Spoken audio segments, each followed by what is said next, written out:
Uh, Good morning, everyone. Thank you so much for joining financial reporting class. As I already mentioned last class, যে আমরা গত ক্লাসে ইনভেন্টরির আমার মনে হয় একটা কোয়েশ্চেন আপনাদেরকে আমি হোমওয়ার্ক হিসেবে দিয়েছিলাম এবং ওই হোমওয়ার্কটা আমি বলেছিলাম যে আপনারা করবেন। যদি কোনো প্রবলেম ফেস করেন আমাকে বলবেন। এবং ওইখানে একটা ছোট পয়েন্ট আপনাদের ছিল, সেটা হচ্ছে আমি যদি ভুল না করে থাকি মার্কআপের একটা মার্ক ব্যাচ ওইখানে থাকার কথা। সো জাস্ট এই কোয়েশ্চেনটাই যদি আমি ভুল না করে থাকি 127, ফর ইউর কনফার্মেশন কোয়েশ্চেনটা কি সলভ করা হয়েছে? মানে কেউ কি আমরা ট্রাই করছিলাম বাসায়, আর কোনো প্রবলেম স্যার ফেস অ্যান্সার করেছি? আমার কাছে আসেনি ঠিক মতো। ওকে, আমাকে করেছি একটু স্যার, বাট হয়েছে কিনা বলতে পারছি না স্যার। করেছি। ওকে, তাহলে যারা যারা করছেন একটু আপনাদের চ্যাট বক্সে হচ্ছে আনসার গুলো একটু দিয়ে দেন। মানে আপনি না লিখলেও হবে, ABCD লিখলেও হবে, অর কত আসছে আপনার অ্যামাউন্ট সেটা লিখলেও হবে। 33.3 মিলিয়ন আসছে, 36 মিলিয়ন আসছে, 39.3 মিলিয়ন আসছে, 41.1 মিলিয়ন আসছে, মানে আনসারটা কোনটা আসছে আপনাদের এটা একটু আমি দেখে নিচ্ছি। আপনাদের কার কি আনসার ছিল একটু আমি চেক করে নিচ্ছি। কারা কারা করছেন আপনারা বলছেন। মানে it is not the valuation, it just a movement, যে আপনার ইনভেন্টরি যে কাউন্টিংটা হয় মানে বছর শেষে, সেখানে আপনি মাই রেজাল্ট ওয়াজ 3.2 মিলিয়ন। ওকে, 39.3 সাদিয়া হাসান ভাই, 39.3। আপনি কি করছেন ভাই? 39.3 মিলিয়ন দুইজনের আসছে। আমরা একটু তাহলে কোয়েশ্চেনটা আপনাদের সাথে আর ইয়ে রাসেল ভাই করেন না আপনি? স্যার আমি ট্রাই করছিলাম বাট শেষ করতে পারিনি স্যার, তো দেখাই দিলে ভালো হয়। ওকে, ভেরি গুড, ভেরি গুড। আমরা তাহলে একটু কোয়েশ্চেনটা আপনাদেরকে নিয়েই দেখি যে আসলে আনসারটা কি অথবা রিকোয়ারমেন্টটা কি ছিল। সো 127, ওকে, ফাইন। তো যাদের আনসার 39.3 মিলিয়ন আসে, ইউর আনসার ইজ কারেক্ট। আপনারা কি আহ, কোনোভাবে আনসার চেক করছিলেন কিনা আবার, যে আনসারটা হয়েছিল অথবা না হওয়ার জন্য আর কি? মানে করার পরে অ্যান্সার চেক করলে ফাইন, বাট করার আগে আমি আবারও মানা করলাম আপনাদেরকে, করার আগে যেন আপনার অ্যান্সার চেক না করেন। ওকে, সো আমরা একটু কোশ্চেনটা পড়ে ফেলি কি বলছেন। Using the pull down list provided, select at what amount inventory should be stated in statement of financial position as at 31st March 2026। তার মানে হচ্ছে কোম্পানির ইয়ার এন্ড হচ্ছে 31st মার্চ। এই ডেটটা খুব ইম্পর্টেন্ট। যখনই আপনারা যে কোনো একটা কোয়েশ্চেন করবেন, ডেট, অ্যামাউন্ট, পার্সেন্টেজ, এই যে ফিগার গুলো দেওয়া থাকে, এটা খুব কেয়ারফুলি আপনারা ট্রাই করবেন মনে রাখার জন্য, because date is very crucial. তো এখন আপনাকেও বলছে যে 31st March 2026 এ আপনার কত টাকার ইনভেন্টরি স্টেটমেন্ট অফ ফাইন্যান্সিয়াল পজিশনে আপনি দেখাবেন, right? In preparing financial statements for the year ended 31st March 2026, the inventory count was carried out on 4 April 2026। মানে ও যেহেতু ইনভেন্টরিটা দেখাবে আহ, আমার ইয়ার এন্ডে, ও কাউন্টিং শুরু করছে ঠিক বছরের শুরুতে, মানে ঠিক 4 দিন পর। বিকজ ওকে কত টাকার ইনভেন্টরি দেখাতে হবে সেটা অ্যাকচুয়ালি ওর কাউন্ট করে বের করতে হবে। So the value of inventory counted was 36 million. মানে ও যেটা দেখছে যে 4 এপ্রিলে, মানে এটা কিন্তু মানে 4 এপ্রিলের মানে কাউন্টিংটা, বাট ওর কোন পর্যন্ত ইনভেন্টরি ভ্যালুটা দরকার? 31st মার্চ পর্যন্ত। ওকে, 36 মিলিয়ন। তার মানে এখানে একটা পয়েন্ট মাথায় রাখতে হয় আমাদের, যে এই যে 36 মিলিয়ন যে ভ্যালুটা আছে, এটার মধ্যে ওই এপ্রিলের 1 তারিখ থেকে 4 তারিখের ইনভেন্টরি কাউন্ট গুলোও ইনক্লুড হয়ে গেছে। ওকে, তাহলে আমার যেটা করতে হবে, এই যে এপ্রিলের 1 তারিখ থেকে 4 তারিখ পর্যন্ত যে ইনভেন্টরির মুভমেন্ট করা হয়েছে, যেটা অলরেডি 36 মিলিয়নের মধ্যে ইনক্লুডেড, সেইটার ইম্প্যাক্টটা এখান থেকে আমাকে বাদ দিতে হবে। That is the main requirement. বুঝতে পারছি কথাটা? তো সেই ক্ষেত্রে আমরা দেখবো যদি কোন ইনভেন্টরি আমরা পারচেস করে থাকি, তাহলে আমরা কি করছি, এই 36 মিলিয়নের সাথে আমরা অ্যাড করছি। তাহলে এটা এখন আমাকে কি করতে হবে, বাদ দিতে হবে। আবার যদি কোনো ইনভেন্টরি আমি সেল করে থাকি, সেটা আমরা কি করছি, সেল করা মানে হচ্ছে আমি ইনভেন্টরি থেকে মাইনাস করছি, বাট অ্যাকচুয়ালি সেটা তো আর আমি 31 মার্চের আগে সেল করি না, এটা আমি 31 মার্চের পরে সেল করছি। তাহলে সেটা আমাকে এখন কি করতে হবে, অ্যাড ব্যাক করতে হবে। বুঝতে পারছি কথাটা? That is the requirement. এবং আমি যখন অ্যাড করব অথবা লেস করব, I have to consider the lower of cost and NRV, মানে দুইটার মধ্যে যেটা লোয়ার আমি সেই ভ্যালুতেই হচ্ছে এটা করব। এবং আমরা জানি যে আমাদের কস্টটাই অলওয়েজ হচ্ছে লোয়ার হয়, আনলেস কিছু স্পেশাল এক্সেপশনাল কেসে। তাহলে এই হচ্ছে আমার মেইন রিকোয়ারমেন্টটা। তাহলে আমি আমি যেটা দেখতে পাচ্ছি যে 36 মিলিয়ন যে অ্যামাউন্টটা আছে, এই অ্যামাউন্টটা আসলে ঠিক নাই, এবং এই অ্যামাউন্টটাও কিন্তু অপশনে আছে, খেয়াল করে দেখেন। তাহলে অনেকেই আছে যারা হয়তো বা এত এত প্রেশার নিবে না, তারা যেটা করতে পারে মেবি 36 মিলিয়ন আনসার দিয়েও চলে আসতে পারে, but this should not be the correct answer. Between 31st March and 4 April, goods with cost 2.7 million were received into inventory. Received করছে তার মানে কি, সে পারচেজ করছে।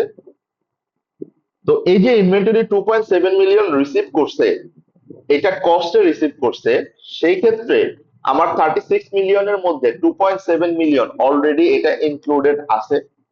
তাহলে আমাকে এখন কি করতে হবে, এটা বাদ দিতে হবে। তাহলে 36 মিলিয়ন থেকে আমরা কি করব, ফার্স্টে 2.7 মিলিয়নটা বাদ দিব।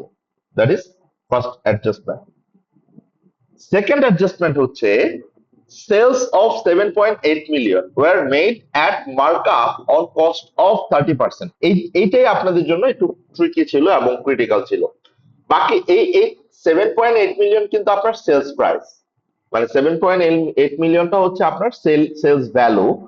বাট আমরা জানি যে এখানে ওর যেই অ্যামাউন্টটা ইনক্লুড করছে অথবা এক্সক্লুড করছে, মানে অ্যাড করছে অথবা লেস করছে, সেটা ও লোয়ার অফ যে কস্ট অ্যান্ড এনার্জি সেটাতেই করছে।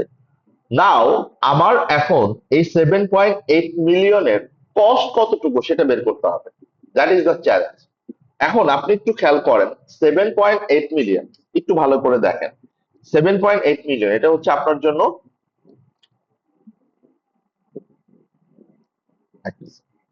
এটা আপনার জন্য হচ্ছে সেলস। ওকে, এটা যদি সেলস হয়, জাস্ট আমি ইনভেন্টরি কাউন্টিং এর কথা বলতেছি, এট 31st আমি একবারই দেখাই দিচ্ছি, 31st March 20x6, okay, as per count at 4th April 20x6 কত আছে, 36 মিলিয়ন। সেখান থেকে আমি ফার্স্টে কি বললাম, লেস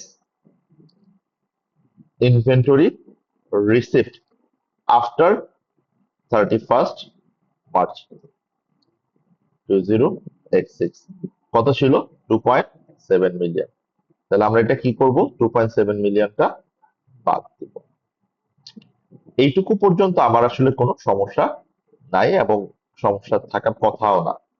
বাট আমার সমস্যা হয়ে গেছে এই যে আমি পরবর্তীতে এই যে অ্যাড করব sold inventory after 31st March 20x6, যেটার কস্টটা আমার দরকার।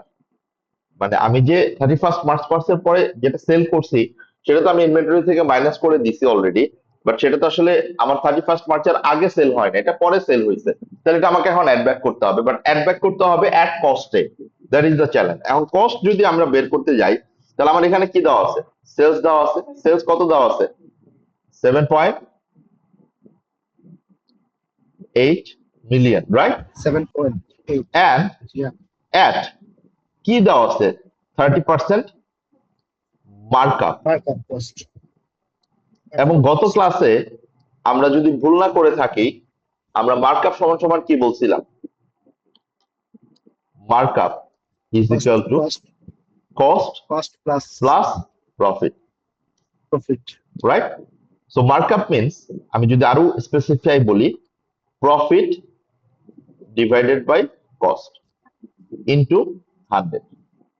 ওকে, 100. তাহলে আমি আরো স্পেসিফাই করে দিই, in markup we consider cost is 100%। মানে আমি যখন মার্কআপ ক্যালকুলেশনটা করি, তখন আমার কস্ট কতটুকু আমি ধরি, 100। তাহলে কস্ট যদি আমি 100 ধরি, তাহলে 100 প্লাস প্রফিট, তার মানে আমার সেলস প্রাইসটা কিভাবে আসে, মানে সেলসটা কিভাবে আসে, কস্ট প্লাস প্রফিট, রাইট? তাহলে কস্ট প্লাস প্রফিট কত পার্সেন্ট আছে, 30%। তাহলে এই যে আমার 7 পয়েন্ট, আমি জাস্ট জি। সিম্পলি বোঝানোর জন্য, এই যে 7.8 মিলিয়নটা আছে, এই 7.8 মিলিয়ন কি তাহলে 100% না 130%? কারণ 7.8 মিলিয়ন কি আমার প্রফিট সহ আছে, রাইট? তাহলে কস্ট কত, 100, তাহলে 100 প্লাস 30, তাহলে আমার 7.8 মিলিয়ন যে অ্যামাউন্টটা আছে এটা কি আমার 100 প্লাস 30%, 130%। ক্লিয়ার? তাহলে আমি আমার ক্যালকুলেশনটা যদি করি, তাহলে আমার কস্ট যদি বের করতে হয়, খেয়াল করে দেখেন, তাহলে আমার 7.8 মিলিয়ন যে আছে এটা আমার কত পার্সেন্ট আছে, এটা কি আমার 100% আছে না 130% আছে? 130। তাহলে আমরা ডিভাইড করবো কত দিয়ে, 130 দিয়ে। আমি কি বের করব, মানে আমার কি বের করতে হবে, কস্টটা বের করতে হবে। তাহলে কস্ট কত পার্সেন্ট আমি বলছি, 100।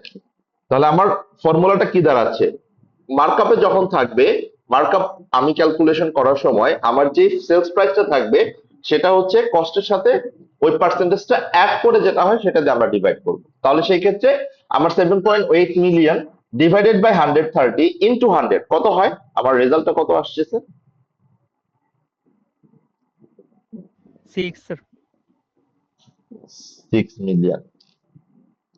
আপনারা কষ্ট করে দেখবেন 6 মিলিয়নের সাথে মানে 30% অ্যাড করলে ওইটা 7.8 মিলিয়নই আসবে। মানে আপনারা যে কাজটা আমরা ব্যাক ক্যালকুলেশন করে করলাম, এটা যদি আপনি জাস্ট ভেরিফাই করার জন্য, ক্রস চেক করার জন্য করতে চান, দেখবেন আপনার ওই মার্কআপ যেটা, মানে আপনার যেই প্রফিট পোর্শনটা সেটা ওই 1.8 মিলিয়নই আসবে 6 মিলিয়নকে আপনি 30% করলে। So that is how you will apply the markup formula to calculate your cost or profit. আপনি যদি এখান থেকে আপনাকে বলতাম আমি প্রফিট বের করতে, তাহলে আপনার প্রফিট কত হইতো, এই যে 6 মিলিয়ন যেহেতু কস্ট, 7.8 মিলিয়ন যেহেতু প্রফিট, সরি সেলস, তাহলে 7.8 মাইনাস 6 মিলিয়ন, 1.8 মিলিয়ন হচ্ছে আপনার জন্য profit. Okay, so that is how you calculate your markup. আপনাদের এই ক্যালকুলেশনটা যেটা আমরা মাত্র করলাম অথবা দেখালাম, it's a very basic calculation, but যদি কারো কোনো কোয়েশ্চেন থাকে, কনফিউশন থাকে, আমাকে বলতে পারি। আপনি কি বুঝতে পারছেন যে কিভাবে বের করলাম আমরা? আহ, যারা অনলাইনে জয়েন করছেন তাদের যদি কারো কোনো কোয়েশ্চেন কনফিউশন থাকে, লেট মি নো প্লিজ। আর না থাকলে আমাকে টোটাল কারেক্টেড ইনভেন্টরি এট 31st মার্চ 2026 এ কত হয় এই অ্যামাউন্টটা একটু বলেন। 36 মাইনাস 2.7 প্লাস 6 কত আসে? 39. 39.3 million. So that is how you calculate your or count your inventory at the year end. এটা সিম্পল একটা কোয়েশ্চেনই ছিল, বাট আমি আবারও বলছি আপনাদের মেইন প্রবলেমটা ছিল এই জায়গাটাতে। এই মার্কআপ ক্যালকুলেশনটাতে আমি আবারও আপনাদেরকে এমফাসিস দিয়ে বলছি, কারো যদি কোনো কোয়েশ্চেন কনফিউশন থাকে প্লিজ লেট মি নো। ওকে, কারো কোনো কোয়েশ্চেন্স নাই, ভেরি ভেরি গুড। আমরা তাহলে আমাদের পরের যে টপিকটা আছে সেখানে আমরা চলে যাব, এবং পরের টপিকটা অলরেডি আপনাদেরকে আমি গত ক্লাসে একটা হিন্টস দিয়েছি যে উই উইল স্টার্ট। হ্যাঁ স্যার ওই 128 নাম্বার কোশ্চেনটা কি একটু ইয়ে করা যাবে? এই কোশ্চেনটা একটু 128। 128, ঠিক আছে। Thank you sir. হ্যাঁ, আই থিঙ্ক একই জিনিস।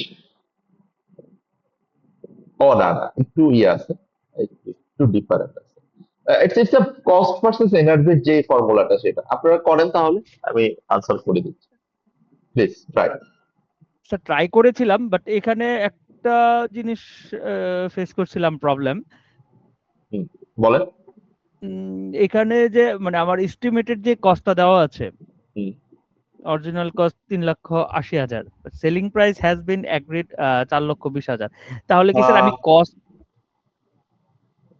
মানে এখানে আরেকটা ব্যাপার আছে, মানে আপনার যে সেলিং প্রাইসটা রিভাইজড হবে, বিকজ এখানে আপনি আরো একটা নতুন কাজ করছেন।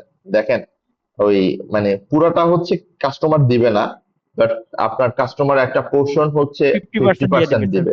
তাহলে জি, জি, এই যে জি। আপনার যে সেলিং প্রাইস আছে 420, এটা কিন্তু আর 420 থাকবে না। মানে এই 420 সাথে আরো যে $60,000 কস্ট হয়েছে এইটার 50%, মানে 30,000, এটা অ্যাড হয়ে যাবে।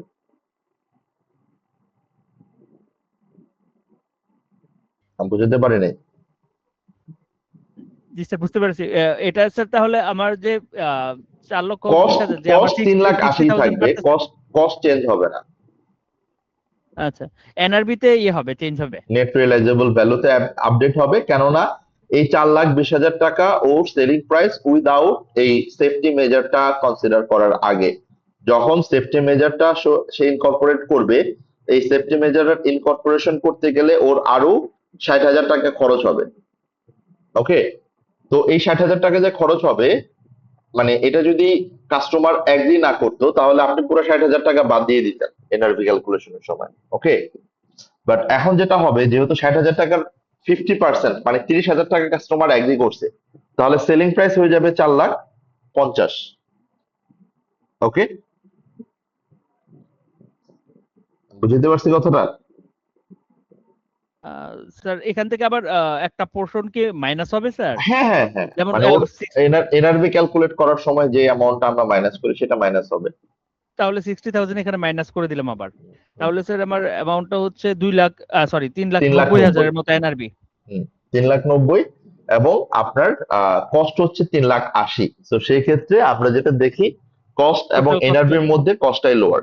সো এটা আসলে এই জন্য আমি আর মানে টাচ করছিলাম না। সো স্ট্রেট ফরওয়ার্ড কোয়েশ্চেনই ছিল, শুধু এই এই সেলিং জায়গাটা, প্রাইসটা হ্যাঁ আপডেট স্যার, হয়ে যাবে, right? এই জায়গাটা আমি একটু কনফিউশনে পড়ে গেলাম যে স্যার তাহলে কি আমি কস্টটাকে, যেহেতু না, কস্ট, 3,80,000 ছিল, আবার হ্যাঁ, সেলিং বুঝতে প্রাইসের পারছি, জন্য আবার দেখা গেছে নতুন কাজের জন্য আবার ইয়ে করলো, তাহলে কি বুঝতে কস্টটা পারছি, 4,20,000 আমি না, কাউন্ট করছি। কস্ট বাড়ে নাই, সেলিং প্রাইস বাড়ছে, মানে সেলিং প্রাইস রিভাইজ হবে।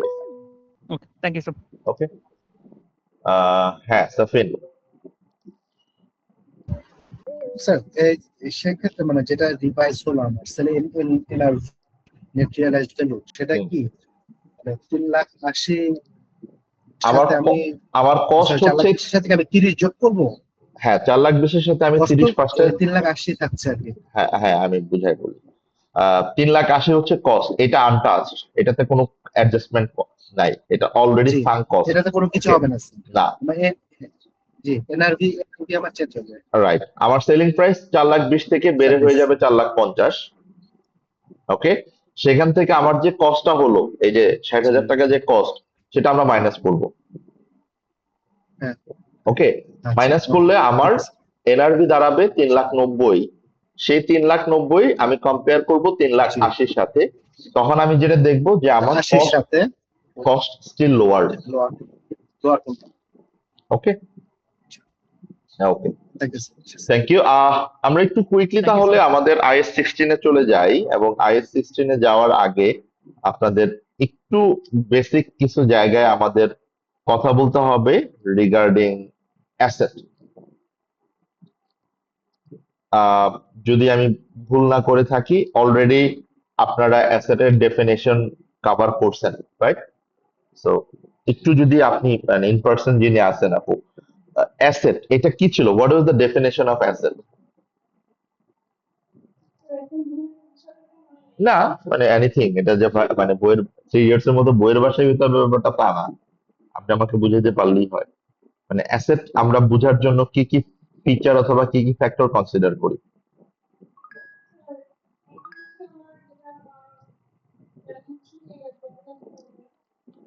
ওকে, ফার্স্ট অফ অল এটা আপনি যেটা বলছেন, it reflects in the statement of financial position, right?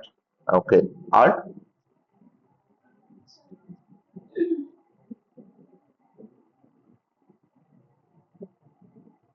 ওকে, ঠিক আছে, গুড ইনপুট। বাট অ্যাসেটের যে ফিচার ছিল, মানে অ্যাসেটকে রেকগনাইজ করার জন্য আমার 3টা ক্রাইটেরিয়া ছিল, মানে 3টা ডেফিনেশন ছিল as per conceptual framework.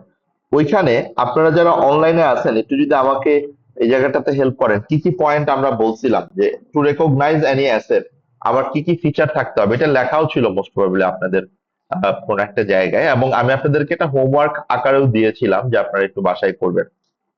So ফার্স্টই ছিল,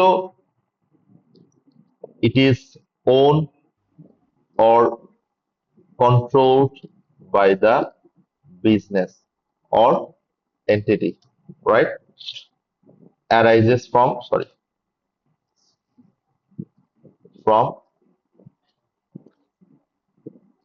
past event, মানে এটা একটা past event থাকে, and এটার একটা it is an economic resource, and economic resource বলতেই আমরা যেটা বুঝি, মানে economic resource মানে হচ্ছে which will provide future economic benefits to the entity.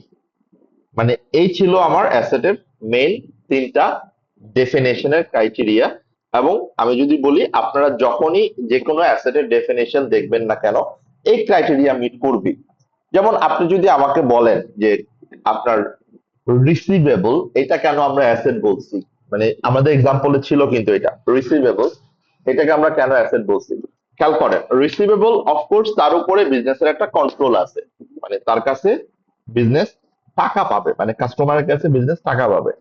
Arises from past event, মানে অফকোর্স রিসিভেবল তো কোন একটা পাস্ট ইভেন্ট থেকে আসছে। কিভাবে আসছে?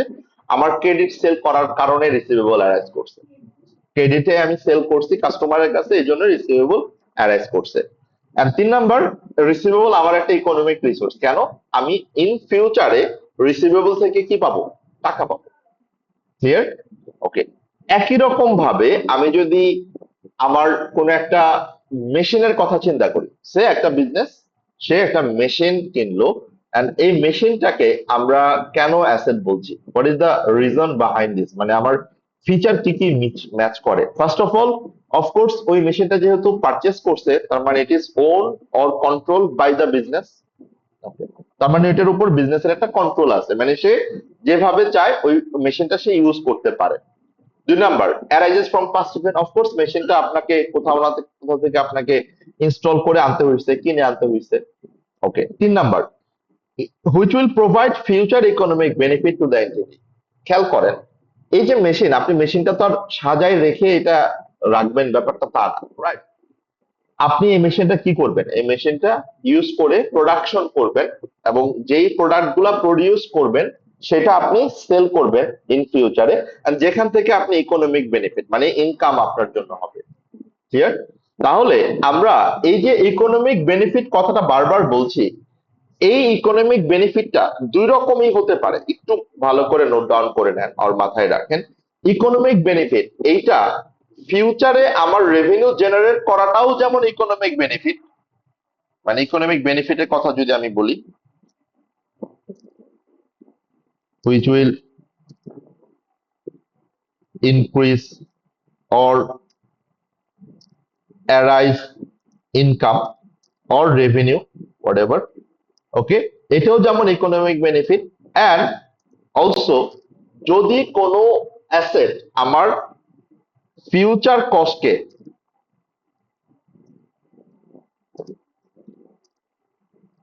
অর এক্সপেন্সকে রিডিউস করে, ডিক্রিজ করে, সেটাও কিন্তু আমার জন্য ফিউচার ইকোনমিক বেনিফিট। আমি বুঝাইতে পারছি কথাটা?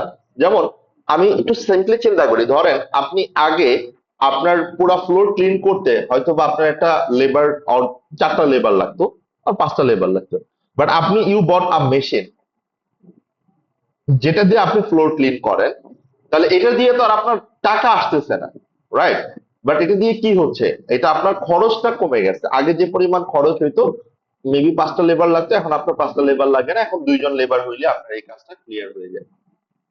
আমি বুঝতে পারছি? সো ওইটাও কিন্তু আপনার জন্য অ্যাসেট হিসেবে ট্রিট হবে, রাইট? ওকে। এখন এই কথাগুলো খুব বেসিক কথা, এবং এই কথাগুলো আমরা আগেও কনসেপচুয়াল ফ্রেমওয়ার্কের সময় হয়তো আপনাদের সাথে ডিসকাস করার ট্রাই করেছি আমরা।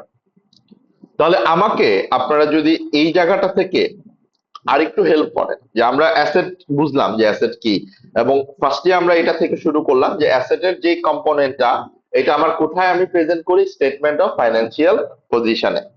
বাট আমি যদি আপনাদেরকে জিজ্ঞেস করি অ্যাসেট কয় ধরনের হয়, মানে অ্যাসেটের টাইপসটা কয়টা? অ্যাসেটকে আমরা ইউজুয়ালি 2টা। 2 ভাগে ভাগ করতে পারি। একটা হচ্ছে আমার কারেন্ট অ্যাসেট, আরেকটা হচ্ছে আমার নন current assets.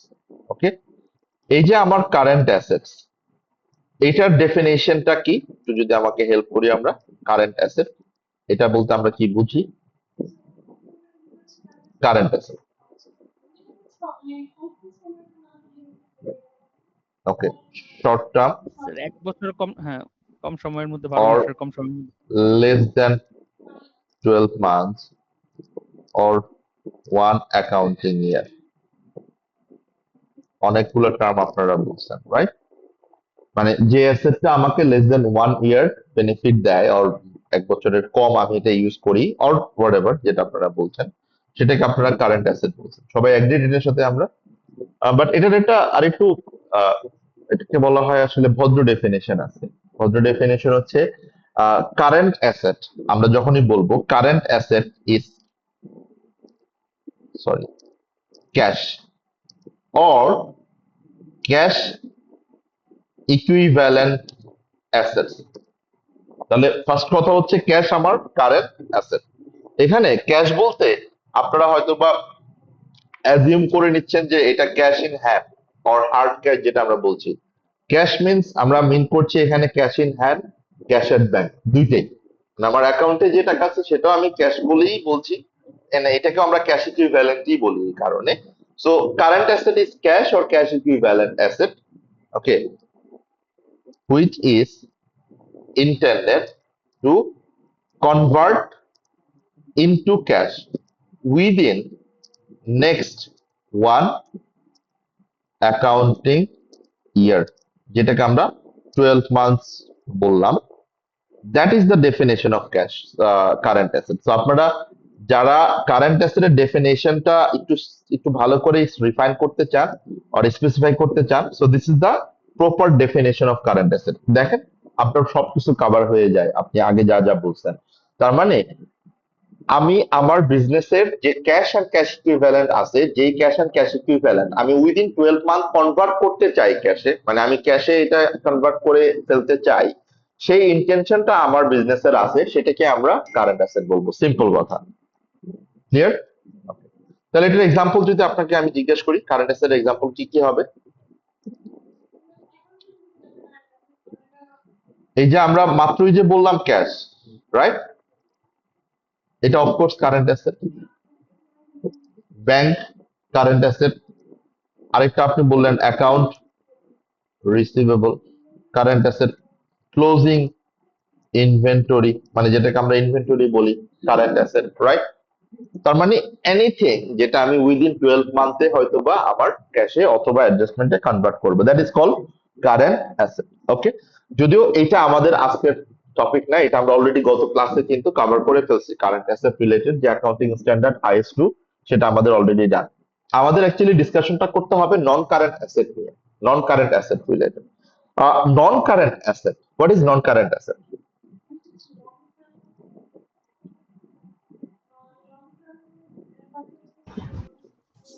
which cannot be converted into cash Long within term 1 year, or long-term asset.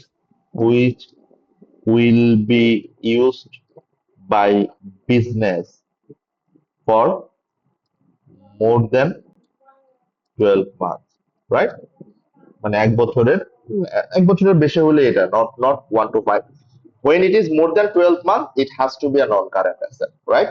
And যেটাকে আমরা আগে ফিক্সড অ্যাসেট বলতাম। সো অনেকে আমরা যারা ফিক্সড অ্যাসেট জানি আর ফিক্সড অ্যাসেট শুনছি আর ফিক্সড অ্যাসেটের ইউজটা আমরা জানি, ফিক্সড অ্যাসেট অ্যাকচুয়ালি আগে বলতাম, বাট এখন আর ISB এটাকে ফিক্সড অ্যাসেট হিসেবে ট্রিট করে না। It is a non current asset. So আমরা যারা ফিক্সড, আপনি দেখবেন এখনো অনেক জায়গায় ফিক্সড অ্যাসেট লেখা আছে, ফিক্সড অ্যাসেট লেখা আছে। Fixed asset itself it's doesn't exist anymore, মানে এটা টার্মটা আমরা ফিক্সড অ্যাসেট বলি না, এটাকে আমরা নন কারেন্ট অ্যাসেট হিসেবে ট্রিট করি। ক্লিয়ার? ওকে, তাহলে আমরা এই যে ফার্স্টেই বলছিলাম যে আমাদের অ্যাসেটকে ফার্স্টে আমরা ক্লাসিফাই করলাম দুইটা ভাগে, কারেন্ট অ্যাসেট, নন কারেন্ট অ্যাসেট। এবং নন কারেন্ট অ্যাসেট আমরা দেখলাম যেটা আমি মোর দ্যান 12 মান্থ ইউজ করি। যদি আমরা কিছু এক্সাম্পল চাই আপনার কাছে, what will be the example?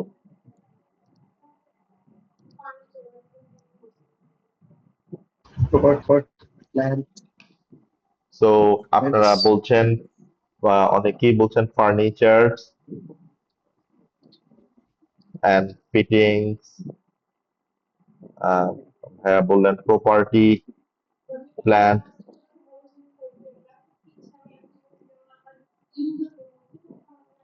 Right right right right, যেমন কম্পিউটার ইকুইপমেন্ট, রাইট? তো এই ডিফারেন্সটাও আমি আপনাদেরকে একটু ডিফাইন করে দিব, কোনো সমস্যা নেই।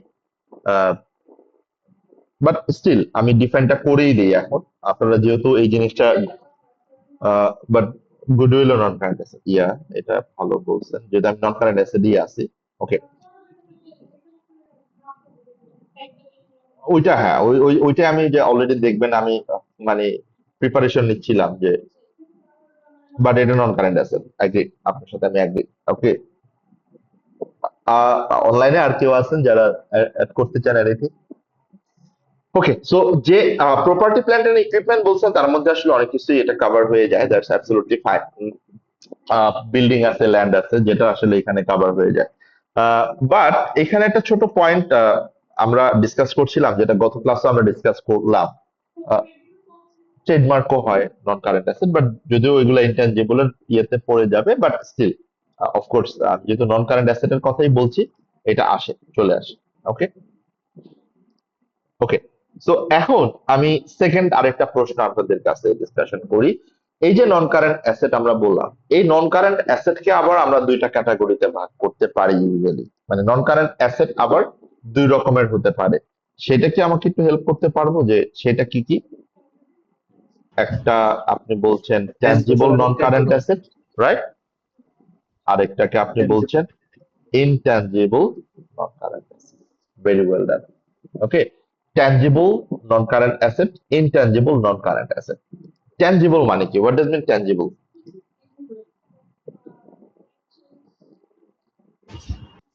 এটাকে টাচ করা যায় ফিজিক্যাল। আমি এইভাবে শিখছিলাম কি করা যায়।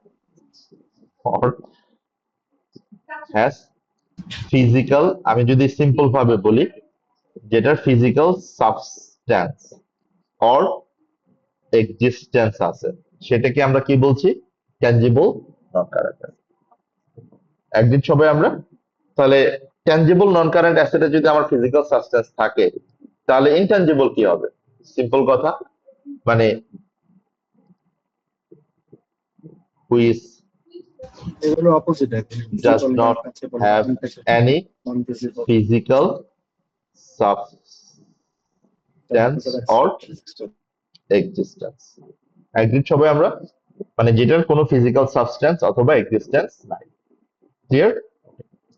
এখন এই জায়গাটাই হচ্ছে আমার প্রশ্নটা ছিল যে আমরা নন কারেন্ট অ্যাসেটের এক্সাম্পল এখানে বললাম, এখান থেকে কি আমরা মানে ডিফাইন করে দিতে পারবো যে কোনটা আমার ট্যানজিবল নন কারেন্ট অ্যাসেট, কোনটা আমার ইনট্যানজিবল নন কারেন্ট অ্যাসেট ছিল? যেমন আপু লাস্টের দিকে আরেকটা এক্সাম্পল বলছিল, ট্রেডমার্ক অর প্যাটেন্ট। ওকে, আরো অনেক ইনট্যানজিবল এক্সাম্পল আছে। তাহলে আমরা তো এটা বুঝতে পারতেছি যে কোনগুলো আমার ট্যানজিবল এবং কোনগুলো আমার ইনট্যানজিবল। এগ্রিড? ওকে, সো ট্যানজিবল হচ্ছে ফার্নিচার, প্রপার্টি, কম্পিউটার ইকুইপমেন্ট, এগুলো সব আমার ট্যানজিবল নন কারেন্ট অ্যাসেট। আর ইনট্যানজিবল কোনগুলা? যেগুলো আমার গুডউইল, ট্রেডমার্ক, পেটেন্ট। ওকে, এখন তাহলে নেক্সট প্রশ্ন আসে, দেখেন আমরা অনেক বেসিকে ঢুকে গেছি, যদি আমরা আমাদের মেইন জায়গায় এখনো আসিনি। হ্যাঁ সাইফেন। স্যার কম্পিউটার ইকুইপমেন্টের ভিতরে যদি আমরা কোনো সফটওয়্যার কিনি, কোনো ধরনের লাইসেন্স বা কোনো কিছু, সেটা কি সেটা আবার ইনট্যানজিবল হবে না? হয়ে যাবে, সেটা আবার ইনট্যানজিবল।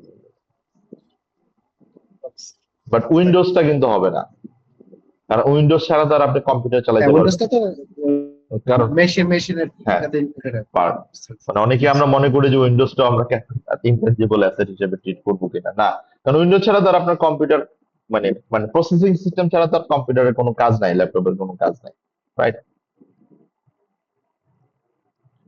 ওকে, এখন আমার নেক্সট কোশ্চেন হচ্ছে, তাহলে ট্যানজিবল নন কারেন্ট অ্যাসেট এইটার অ্যাকাউন্টিং ট্রিটমেন্ট অর এইটার অ্যাকাউন্টিং স্ট্যান্ডার্ড, আর ইনট্যানজিবল নন কারেন্ট অ্যাসেট এটার অ্যাকাউন্টিং স্ট্যান্ডার্ড কিন্তু কি সেম হওয়া উচিত?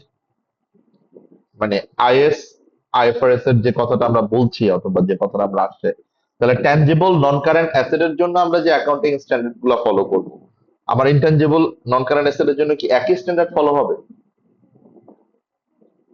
অফকোর্স দুটা সেপারেট হওয়ার কথা, আর না, সেপারেট হওয়া না, উচিত, রাইট? হবে। ওকে, সো আমরা জি। ইনট্যানজিবল নন কারেন্ট অ্যাসেটের জন্য অ্যাকাউন্টিং স্ট্যান্ডার্ডটা, যেহেতু এখানে একটাই অ্যাকাউন্টিং স্ট্যান্ডার্ড আমরা করব, IS 38 intangible asset or intangible non-current asset, whatever. Okay, আমরা আমাদের IS 38 এ শিখবো কিভাবে ইনট্যানজিবল নন কারেন্ট অ্যাসেট এর অ্যাকাউন্টিং ট্রিটমেন্ট অ্যাপ্লাই করতে হয়। ওকে, বাট এখানে আমরা দেখি tangible non current asset related আমার কি কি অ্যাকাউন্টিং স্ট্যান্ডার্ড আছে যেটা আমাকে কভার করতে হবে। মানে আমি এই ব্রিফটা আপনাকে দিচ্ছি এই কারণে, সো দ্যাট আমরা আগামী কয়েকটা class we will slip on tangible non current asset আর ইনট্যানজিবল নন কারেন্ট অ্যাসেট, মানে আমরা নেক্সট কয়েকটা ক্লাস অ্যাসেটের অ্যাকাউন্টিং স্ট্যান্ডার্ড গুলাই শেষ করবো ইনশাআল্লাহ। তো সেই ক্ষেত্রে আপনাদের একটা ফুল মানে ওভারভিউ রোড ম্যাপটা জানা দরকার যে আমরা কোন আইএস এর পর আসলে কোন আইএস গুলো কভার করব। ক্লিয়ার? তাহলে দেখেন, আমরা intangible non current asset related একটা অ্যাকাউন্টিং স্ট্যান্ডার্ড আলাদা করে দিলাম। ট্যানজিবল নন কারেন্ট অ্যাসেট এর অ্যাসোসিয়েটেড কি কি অ্যাকাউন্টিং স্ট্যান্ডার্ড আছে একটু দেখেন। কয়টা অ্যাকাউন্টিং স্ট্যান্ডার্ড আমাকে শিখতে হবে? IS 16, that is a property plant and equipment, যেটা আজকের টপিক আমাদের। IS 23 borrowing cost, IS 20 government grant, and IS 40 investment property।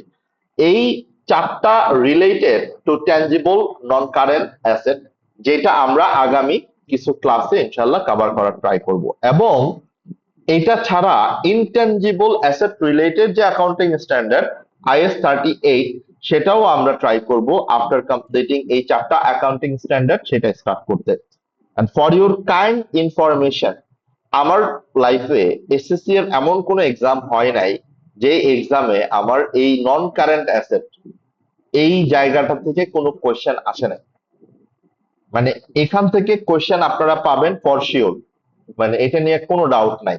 তার মানে আমরা এই যে অ্যাসেট গুলো নিয়ে, আমরা যে অ্যাকাউন্টিং স্ট্যান্ডার্ড গুলো নিয়ে কথা বলছি, যেমন IS 16টা নিয়ে আজকে আমরা কথা বলবো, very very important topic for financial reporting exam. মানে এখান থেকে আপনাকে অফকোর্স অনেক ভালোভাবে প্রিপারেশন নিতে হবে, সো দ্যাট যেভাবেই কোয়েশ্চেন আসুক না কেন আপনারা অ্যাটেম্পটটা ভালো করে করতে পারেন। ওকে, একইভাবে IS 23, 20, দেন IS 40, এটাও ইম্পর্টেন্ট, বাট এর মধ্যে সব থেকে important property plant and equipment. So that is the overview of অ্যাসেটের অ্যাকাউন্টিং স্ট্যান্ডার্ড গুলো।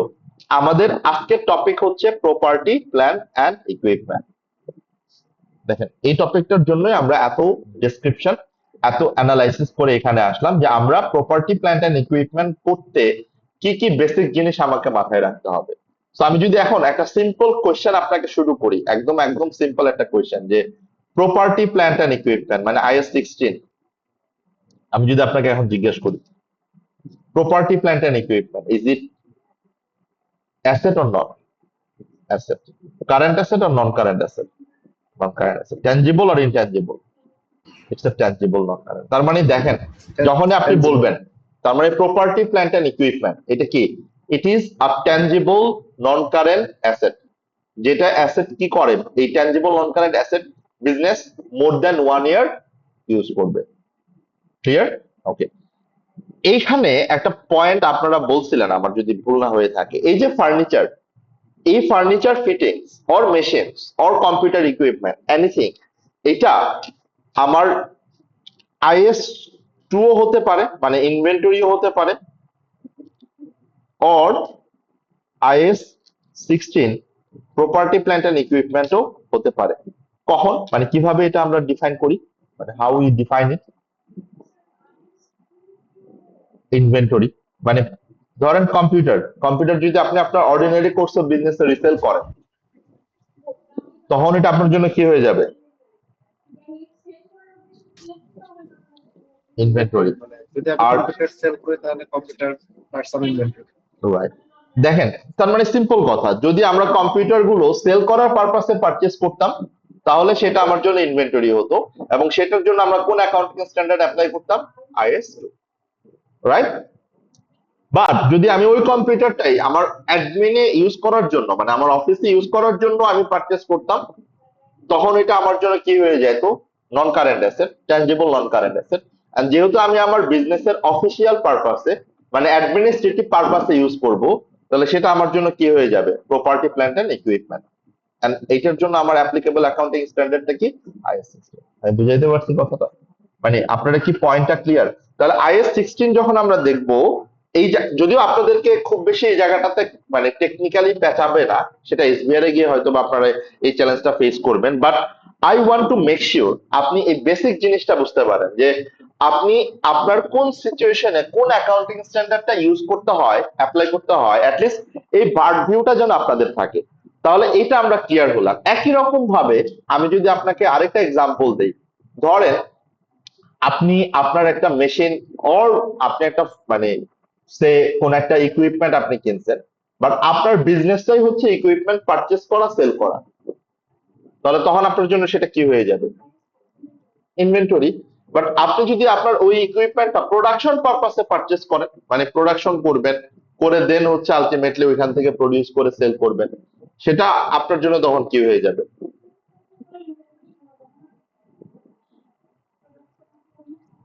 আপনি ইউজ করছেন ফর প্রোডাকশন পারপাস, প্ল্যান, তখন এটা হয়ে যাবে plan, property plan and machinery. Right? Okay, machineries. তার মানে এই জিনিসটা খুব ইম্পর্টেন্ট। আপনি কি কোন একটা আইটেম ইমিডিয়েটলি রিসেল করার জন্য পারচেজ করতেছেন, নাকি ওইটা আপনার বিজনেসে ইউজ করার পারপাসে? এখন বিজনেসে আপনি কি কি পারপাসে ইউজ করতে পারেন, maybe production purpose, maybe administrative purpose মানে যে অফিস পরিচালনা করার জন্য, মেবি ডিস্ট্রিবিউশন পারপাস মানে ডিস্ট্রিবিউশন কি, যে আপনার যদি কোনো ভেহিকল থাকে, মানে যদি কোনো গাড়ি থাকে যেটা অ্যাকচুয়ালি দিয়ে আপনি হচ্ছে আপনার কাস্টমারের কাছে প্রোডাক্টটা পাঠান, সেটাও আপনার জন্য কি হবে, প্রপার্টি প্ল্যান্ট এন্ড ইকুইপমেন্ট। যদি আপনার কোনো বিল্ডিং থাকে, যে বিল্ডিং এ আপনি অফিস করছেন, সেটাও আপনার জন্য কি হবে, প্রপার্টি প্ল্যান্ট এন্ড ইকুইপমেন্ট। যদি কোনো ল্যান্ড থাকে, যে ল্যান্ডের উপর আপনার ফ্যাক্টরি আছে, সেটাও আপনার জন্য কি হবে, property plant and equipment.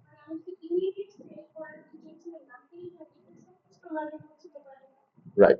But সবকিছু না, এখানে আরেকটা ক্লাসিফিকেশন আমরা শিখবো, সেটা হচ্ছে property plant and equipment and investment property. যেমন আমি যদি এখানে একটা এক্সাম্পল দিই আপনাকে, ধরেন একটা ল্যান্ড আপনি কিনছেন যেটার উপর আপনি ফ্যাক্টরি করবেন, তাহলে এটা আপনার জন্য প্রপার্টি প্ল্যান্ট এন্ড ইকুইপমেন্ট।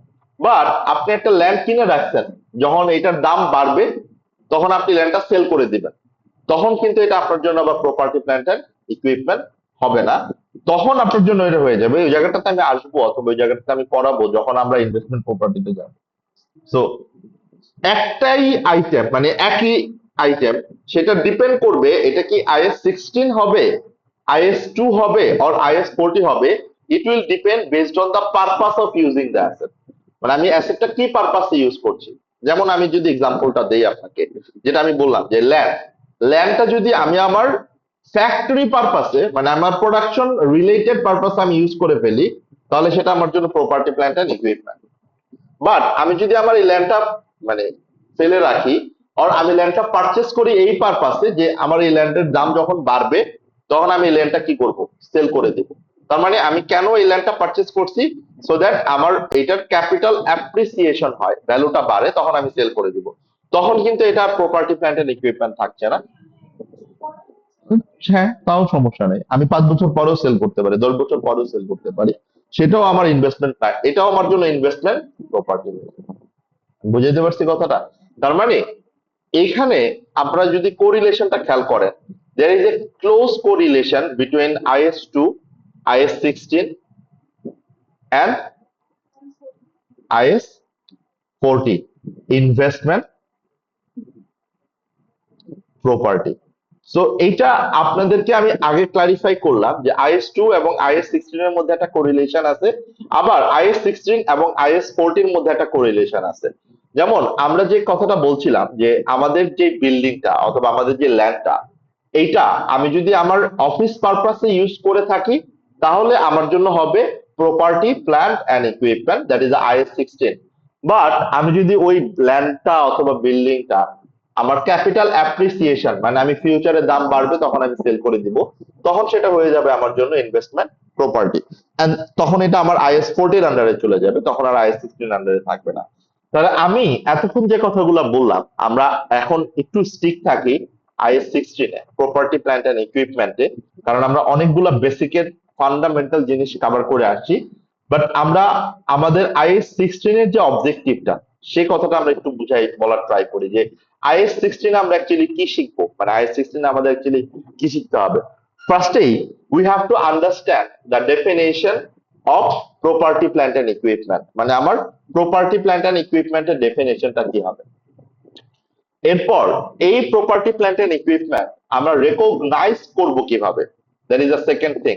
রেকগনিশনটা আমরা কখন করব, অথবা রেকগনিশন ক্রাইটেরিয়াটা কি। থার্ড হচ্ছে এইটার মেজারমেন্টটা কিভাবে হবে, মানে মেজারমেন্ট বেসিসটা কি। এরপর সাবসিকুয়েন্ট মেজারমেন্ট, এর পরবর্তীতে আমি আমার অ্যাসেটটা কোন ভ্যালুতে মেজার করব, এবং আমি আমার স্টেটমেন্ট অফ ফাইন্যান্সিয়াল পজিশনে এই অ্যাসেটটা কোন ভ্যালুতে দেখাবো, that is the third thing or fourth thing. And finally আমি আমার এই প্রপার্টি প্ল্যান্ট এন্ড ইকুইপমেন্ট যখন সেল করে দিব, ডিসপোজ করে দিব, তখন ডিরেকগনিশনটা কিভাবে হবে। সো আমি যদি এই সাইকেলটা আপনাদের এখানে প্রপার্টি প্ল্যান্ট এন্ড ইকুইপমেন্টের অর IS 16 এর সাইকেলের কথাটা আমি বললাম, যে কথাগুলা, সেটা যদি আমি এখানে একটু লিখে ফেলি। ফার্স্টে আমরা কি শিখবো, ডেফিনেশন। Hello sir. হ্যাঁ, স্যার আমার একটু আর্জেন্টলি বের হতে হচ্ছে। ওকে, ক্লাস কি স্যার রেকর্ডিং দেওয়া হবে তো না? আমি রেকর্ডিং দিয়ে দিব। Thank you sir. ফার্স্টে আমরা ডেফিনেশনটা দেখবো, এন্ড দেন রেকগনিশন ক্রাইটেরিয়াস।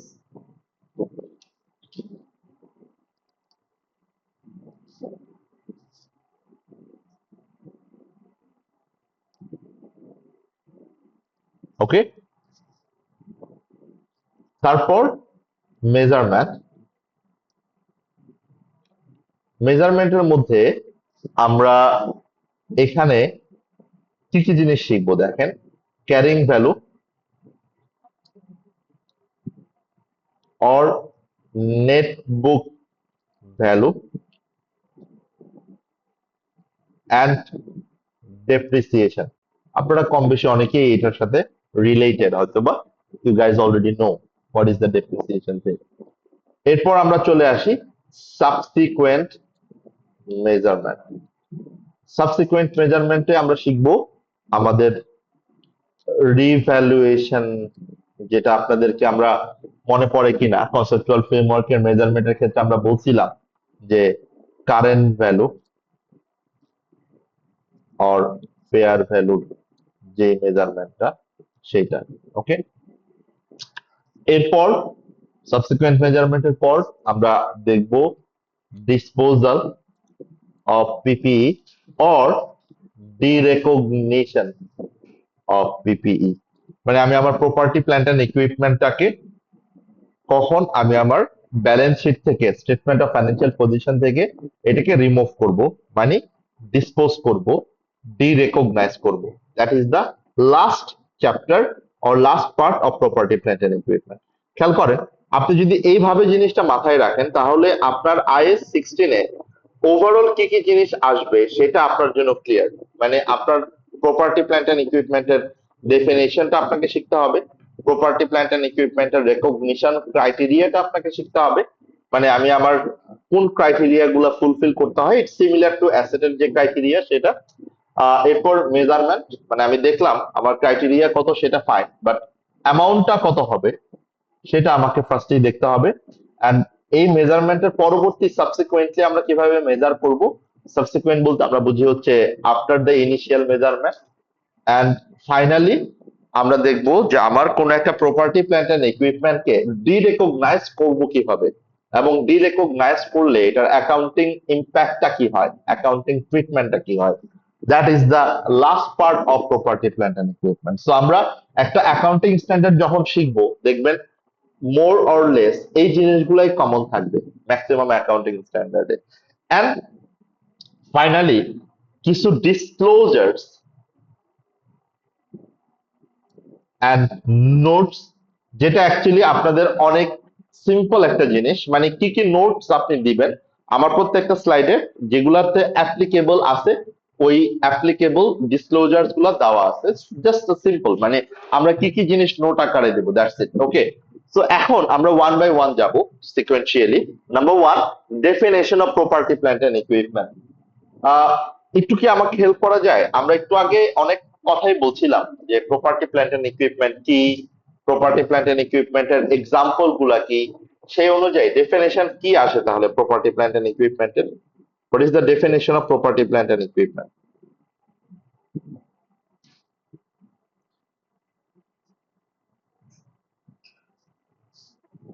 যদি আমরা একটু সামারি করে ফেলি, প্রপার্টি প্ল্যান্ট এন্ড ইকুইপমেন্টের কথা আমরা কি বলছি? Property plant and equipment is a tangible non current asset, যেটা কি হবে, নট অ্যান অ্যাসেট which যেটা will be ইউজ হবে which will more be than used 12 month, right? over কি কি পারপাস 1 year. ইউজ হবে? more more than 12 months for For- business production, business for production. for either production Business. purpose, administrative purpose, distribution purpose, or any rental to others, যেমন আপনি যদি কাউকে ভাড়া দেন সেটাও হইতে পারে। সো এই ডেফিনেশনটাই আমরা একটু দেখি আইএস 16 অনুযায়ী, মানে আইএস 16 অনুযায়ী আমাকে ডেফিনেশন কি বলছে খেয়াল করে দেখেন, এই কথাটাই বলছে কিনা এবং এক্সাম্পল গুলা মিলে কিনা। জাস্ট আপনি একটা গ্লান্স দেখেন আমরা যে কথাগুলো বলছি সেটাই অ্যাকচুয়ালি এখানে কভার করে কিনা। Property plant and equipment are held for use. দেখেন এটা কিন্তু খুব ইম্পর্টেন্ট একটা term, held for use. Inventory কি ছিল? Held for resale, right? তাহলে property plant and equipment are held for use in the production or supply of goods or services for rental to others or for any administrative purposes and are expected to be used during more than one period. One period বলতে বোঝাচ্ছে more than one accounting year. ওকে, তাহলে এই হচ্ছে আমার property plant and ইকুইপমেন্টের ডেফিনেশন। Example কি কি আছে দেখেন, vehicles, office furnitures, machineries, land, buildings, এগুলা সবগুলাই আমার কি প্রপার্টি প্ল্যান্ট এন্ড ইকুইপমেন্টের এক্সাম্পল। ক্লিয়ার? তাহলে ডেফিনেশনটা কি আমরা ক্লিয়ার হইলাম যে এই ডেফিনেশনটা আমরা এতক্ষণ বলছিলাম যে প্রপার্টি প্ল্যান্ট এন্ড ইকুইপমেন্ট আমরা কখন বলবো। সো দোজ আর দ্য কি থিং। এখন আমি কিছু লাইভ এক্সাম্পলে যদি আপনাদের কাছে আসি, ধরেন এলসিবিএস ঢাকা। এলসিবিএস ঢাকার জন্য এই যে যতগুলো আপনি ডেস্কটপ দেখতে পাচ্ছেন, এই যে যতগুলো আপনি এসি দেখতে পাচ্ছেন, প্রজেক্টর দেখতে পাচ্ছেন, ফ্যান, লাইট, এগুলা যা যা দেখতে পাচ্ছেন, এগুলা এলসিবিএস ঢাকার জন্য কি হবে তাহলে? Property plant and equipment, right? কেননা এই অ্যাসেট গুলো এলসিবিএস ঢাকা তার অ্যাডমিনিস্ট্রেটিভ পারপাসে, কারণ এলসিবিএস ঢাকা তার কোনো কিছু প্রোডাকশন করে না, তার অ্যাডমিনিস্ট্রেটিভ পারপাসে, সার্ভিস ডেলিভারির পারপাসে ইউজ করতেছে, right? So that should be the property plant and equipment for LCBS. Clear? এখন এলসিবিএস ঢাকা যদি এই বিল্ডিংটা ওন করে তাহলে এই বিল্ডিংটাও কি এলসিবিএস ঢাকার জন্য প্রপার্টি প্ল্যান্ট। ক্লিয়ার? যদি এলসিবিএস ঢাকা এই বিল্ডিংটা যে ল্যান্ডের উপর আছে এই ল্যান্ডটাও যদি ওন করে তাহলে ল্যান্ডটাও তার জন্য property plant and equipment. Clear? যদি এলসিবিএস ঢাকা কোনো সে শাটল সার্ভিস ইউজ করতো, কোনো গাড়ি ইউজ করতো স্টুডেন্টদেরকে অথবা অফিসারদেরকে আনা নেওয়ার জন্য, সেটাও তার জন্য ট্রান্সপোর্টেশন, সেটাও তার জন্য কি হইতো? Property plant. আমি বুঝাইতে পারছি কোনো সমস্যা? বাট এলসিবিএস ঢাকা কোন একটা ল্যান্ড কিনে রাখছে, যে ল্যান্ডটা অ্যাকচুয়ালি পরবর্তীতে যদি মানে দাম ইনক্রিজ করে তাহলে সেটা সেল করে দিবে, সেটা কি তার জন্য প্রপার্টি প্ল্যান্ট এন্ড ইকুইপমেন্ট? না, তখন সেটা তার জন্য হয়ে যাবে ইনভেস্টমেন্ট প্রপার্টি। বুঝতে পারছি কথাটা? So that's the difference. আপনি প্র্যাকটিক্যালি এভাবেও চিন্তা করতে পারেন। তাহলে একটা বিজনেস যখন তার প্রপার্টি প্ল্যান্ট এন্ড ইকুইপমেন্ট মানে আইএস 16 এর কথা যখন বলবে তখন আপনাকে এইভাবে চিন্তা করতে হবে যে তার কি কি পারপাসে ইউজ হচ্ছে। হ্যাঁ হাসান ভাই। স্যার আমি প্রথমত মানে একটু ছিল কোয়েরি ছিল এখানে যে স্যার ধরেন আমি প্রপার্টি প্ল্যান্ট এন্ড ইকুইপমেন্ট অনুযায়ী আমি এটা রিকগনাইজ করলাম, বাট যখন এটা সেল করতে যাব সেটা কি ইনভেস্টমেন্টে পর্যায়ে পড়ে যাবে না স্যার? না এই না বিষয়টি না না, ওইটা প্রপার্টি প্ল্যান্ট এন্ড ইকুইপমেন্টই থাকবে। আচ্ছা, তাহলে আমি এখানে মিস আউট করেছি স্যার। ওকে, প্রপার্টি এই জন্য প্ল্যান্ট আমি এন্ড ইকুইপমেন্টই থাকবে। এটা কখনোই আপনি সেল করার সময় ডিসাইড করতে পারবেন না, এটা অলওয়েজ ডিসাইড করবেন যখন আপনি ইউজ করা শুরু করবেন, তখন আপনি কোন জি অ্যাকাউন্টিং স্ট্যান্ডার্ড ইউজ করবেন। বিজনেস নেচার অনুযায়ী আমি এটা কাউন্ট করে ফেলবো। Thank you sir. ওকে, আমরা ডেফিনেশনটা নিয়ে কোনো কোশ্চেন থাকলে আমরা একটু বলি, because definition is straight forward. এখানে আসলে খুব বেশি নতুন করে জিনিস ছিল না যেটা আমরা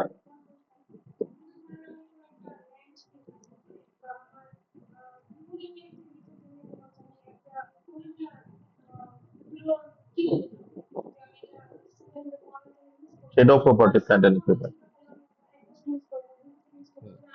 আচ্ছা, তখন আপনি চেঞ্জ করতে পারবেন না। হ্যাঁ, তখন আপনি ইনভেস্টমেন্ট প্রপার্টি হয়ে যাবে। So the moment you will actually change the purpose of that. Even এটাও হয়, এটা অনেক সময় হয়। যেমন আমি যদি আরেকটু ক্রিটিক্যাল সিচুয়েশনে যাই, ক্রিটিক্যাল মানে হচ্ছে আরেকটু কমপ্লিকেটেড সিনারিওতে, ধরেন আপনার একটা বিল্ডিং আছে, 10 তলা একটা বিল্ডিং, 10 তলা বিল্ডিং এর 6 তলা আপনি ইউজ করেন হচ্ছে আপনার অফিস পারপাসে, আর 4 তলা আপনি ভাড়া দিয়ে দেন, মানে আপনি থার্ড পার্টি কাউকে ভাড়া দিয়ে দেন, সেটাও ইনভেস্টমেন্ট প্রপার্টি হয়ে যাবে। ওই 6 তলা হবে প্রপার্টি প্ল্যান্ট এন্ড ইকুইপমেন্ট, আর বাকি 4 তলা হয়ে যাবে হচ্ছে আপনার। সো এটা আপনাকে ডিভাইড করতে পারতে হবে। যদি ডিভাইড করতে পারেন তাহলে দুটো আলাদা আপনাকে অ্যাকাউন্টিং ট্রিটমেন্ট অ্যাপ্লাই করতে হবে, যদিও বিল্ডিং একটা, বাট আপনাকে আলটিমেটলি তাহলে আমরা মোটামুটি ভাবে ডেফিনেশনটা যদি দেখলাম, আর ডেফিনেশনটা যদি আমরা ক্লিয়ার হয়ে যাই, সেকেন্ড যেটা ইম্পর্টেন্ট জিনিস সেটা হচ্ছে আমার রেকগনিশন। রেকগনিশন মানে হচ্ছে আমি আমার এই প্রপার্টি প্ল্যান্ট এন্ড ইকুইপমেন্টটাকে আমার ব্যালেন্স শিটে কখন ইনক্লুড করতে পারবো, মানে কখন আমি আমার প্রপার্টি প্ল্যান্ট এন্ড ইকুইপমেন্টটাকে আমার ফাইন্যান্সিয়াল স্টেটমেন্টে রেকর্ড করতে পারবো, ইনক্লুশন হবে, আমি রেকগনাইজ করতে পারবো। That is called recognition criteria.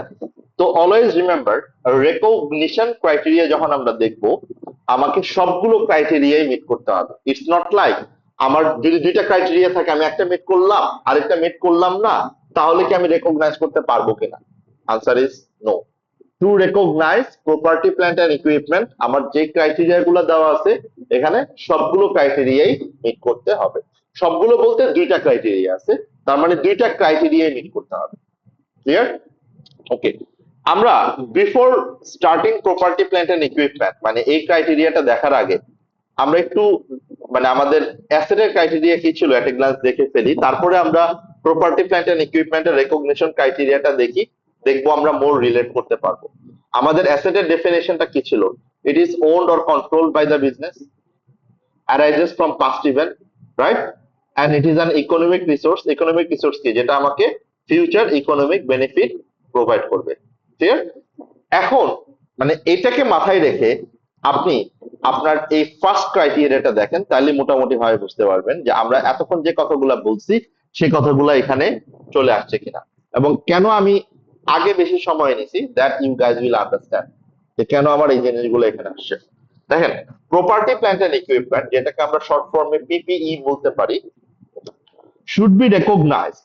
Recognized বলতে ব্র্যাকেটে একটা কথা লেখা হয়েছে, দেখেন, ক্যাপিটালাইজড। ক্যাপিটালাইজড মানে হচ্ছে কোনো এক্সপেন্সটাকে অ্যাসেট হিসেবে দেখানোটাকেই আমরা বলি ক্যাপিটালাইজড। তো যখন আমরা এই টার্মটা ইউজ করব, ক্যাপিটালাইজেশন, ক্যাপিটালাইজড, ইট মিনস আমার ওই আইটেমটা আমি কি হিসেবে দেখাবো? অ্যাসেট হিসেবে দেখাবো। Clear? Capitalized as an asset, যেটা লেখাও আছে এখানে, if it is probable that future economic benefit associated with asset will flow to the entity। তার মানে যেখান থেকে আমার ফিউচার ইকোনমিক বেনিফিট পাবে। ক্লিয়ার? ব্র্যাকেটে কি আছে দেখেন, future economic benefit occurs when risk and reward। এই যে risk and reward এই কথাটা আসছে, it arises from control। কারণ আমি আমার অ্যাসেটটা তখনই রিস্ক এন্ড রিওয়ার্ড আমি দিব যখন ওই অ্যাসেটের উপর আমার কি থাকবে? কন্ট্রোল থাকবে। সো কন্ট্রোল ডিফাইন্স এখানে রিস্কটাও আমার, রিওয়ার্ডটাও। Clear? Of assets ownership have pass to the entity. Clear? তো that is the main criteria of property plant and equipment. একটু জাস্ট আপনি রিলেট করেন যে এখানে এই যে 3টা ক্রাইটেরিয়া আপনি দেখছেন, দেখেন এই 3টা ক্রাইটেরিয়াটাকে কি কম্বাইন করে আমার রেকগনিশন ক্রাইটেরিয়া চলে আসছে কিনা প্রপার্টি প্ল্যান্ট এন্ড ইকুইপমেন্টের মধ্যে?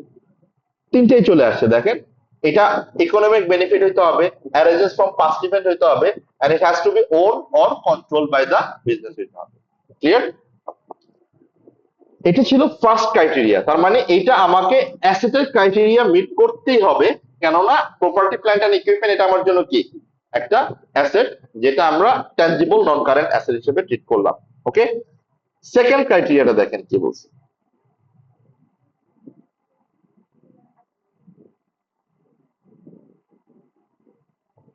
সেকেন্ড ক্রাইটেরিয়াটা হচ্ছে যে আমরা এই যে প্রপার্টি প্ল্যান্ট এন্ড ইকুইপমেন্টের যে কস্টটা আছে, মানে আমার এই property plant and equipment purchase করতে যে কস্টটা হবে সেই কস্টটা আমি রিলায়েবলি মেজার করতে পারি কিনা।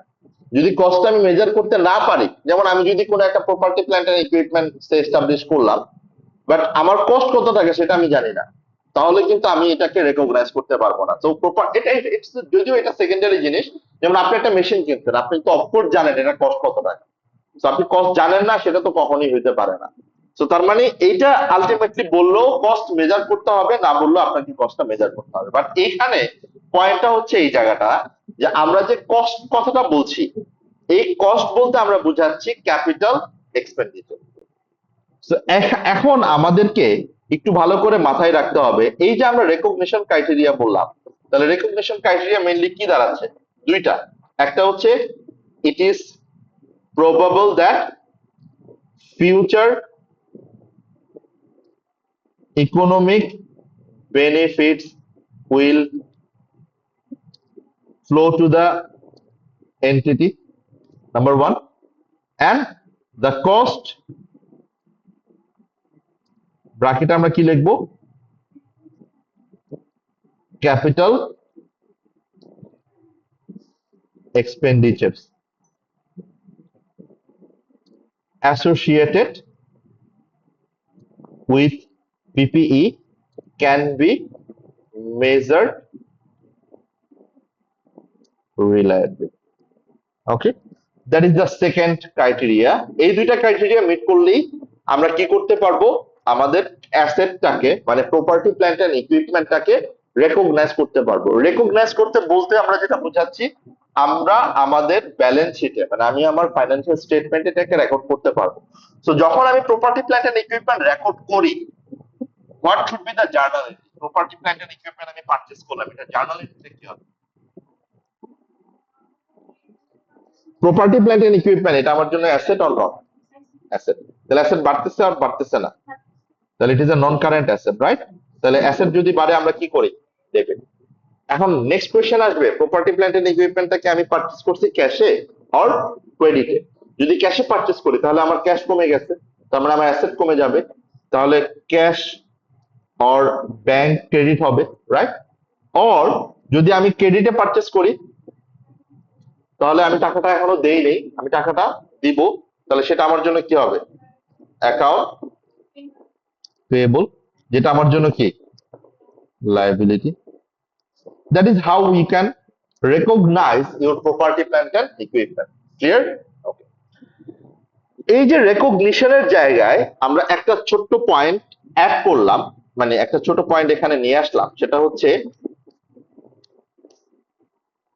Capital expenditure. এইটার ব্যাপারে আমাদের কি কারো কোনো আইডিয়া আছে? মানে এই জায়গাটাতে আমরা ক্যাপিটাল এক্সপেন্ডিচার বলতে অ্যাকচুয়ালি কি বুঝাচ্ছি, আর ক্যাপিটাল এক্সপেন্ডিচার মানে কি? স্যার এটা আর্ন করতে বা অ্যাচিভ করতে যে খরচটা আমার হয়েছে বা আমাদের যে পরিমাণ অ্যামাউন্টটা বিনিয়োগ করতে হয়েছে।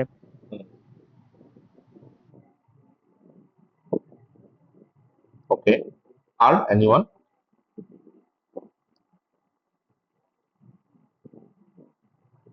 এনিওয়ান? আর কারো? বা স্যার মূলধনে তো ব্যয় বা এগুলো ধরা হয় আর কি স্যার, যে ইয়ে করতে ক্যাপিটাল কতটুকু। ওকে, ঠিক আছে, হ্যাঁ মানে অনেকটা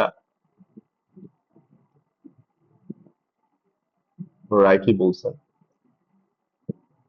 আর কেউ কিছু বলতে চাই? আপনি? So did you heard about, মানে আপনারা কেউ কি এটার ডিফারেন্সটা শুনছেন, মানে অথবা এই টার্ম দুটার ব্যাপারে আপনাদের কি আইডিয়া আছে? Capital expenditure versus revenue expenditure? Anyone? জি স্যার। রেভিনিউ এক্সপেন্ডিচার হচ্ছে এটা- ওই রিলেটেড বলেন বলেন। জি বলেন। প্লিজ। হ্যাঁ আমি শুনতে পারিনি ভাই, আবার একটু বলবেন। রেভিনিউ এক্সপেন্ডিচার সাইফিন বলছিলেন। জামান ভাই, জামান ভাইকে বলুন তারপর জি জি ভাই, আপনি বলছিলেন, প্লিজ প্লিজ ক্যারি অন। না না না প্লিজ। আচ্ছা, রেভিনিউ এক্সপেন্ডিচার হচ্ছে স্যার যেগুলো অ্যাকচুয়ালি রেভিনিউ জেনারেটের কাজে খরচ করা হয়, লাইক রিনোভেশন, তারপরে এক্সপ্যানশন অফ এনি অ্যাসেটস, এগুলো ক্যাপিটাল এক্সপেন্ডিচার হচ্ছে যেগুলো স্যার উল্টা হয়ে গেল না ব্যাপারটা, মানে ওগুলো আসলে আমরা ক্যাপিটালি বলি, ওকে। বাট হ্যাঁ মানে রেভিনিউ জেনারেশনের জন্য ফাইন, বাট ওই অ্যাসেট এক্সপেনশনটা আমরা এটাকে আবার রেভিনিউ এক্সপেন্ডিচার বলি না। ওকে। হ্যাঁ জামান ভাই একটু যদি স্যার রেভিনিউ, জি স্যার, এখানে হচ্ছে যে ক্যাপিটাল এক্সপেন্ডিচার হচ্ছে যে স্যার যেই খরচটা করে আমি এক বছরের না বরং 2-3 বছর ধরে ক্যাশ ফ্লো বা ইকোনমিক রিসোর্স হিসেবে আমি এটা কাউন্ট করতে পারবো। তার আর মানে রেভিনিউ ক্যাপিটাল এক্সপেন্ডিচার যে, এক্সপেন্ডিচার আমি একটু অ্যাড করি, মানে ক্যাপিটাল এক্সপেন্ডিচার হচ্ছে যেখান থেকে মোর দেন 12 1 ইয়ার, months we can obtain benefits, right? মানে যে খরচগুলো করলে আমি 12 মাসের বেশি আমি বেনিফিট পেতে পারি, আমি বলতে বোঝাচ্ছি বিজনেস। ওকে। এরপর রেভিনিউ এক্সপেন্ডিচারের ক্ষেত্রে আপনি যেটা বলছিলেন, যেটা হচ্ছে যে মানে বছরের কম, অথবা দেখা গিয়েছে আমি অপারেশনাল কস্ট বা মানে আমাদের ডেইলি কার্যক্রম করতে, দৈনন্দিন কার্যক্রম করতে অফিসিয়াল বা অ্যাডমিনিস্ট্রেটিভ বা সেলিং যে এক্সপেন্স গুলো হয়ে থাকে।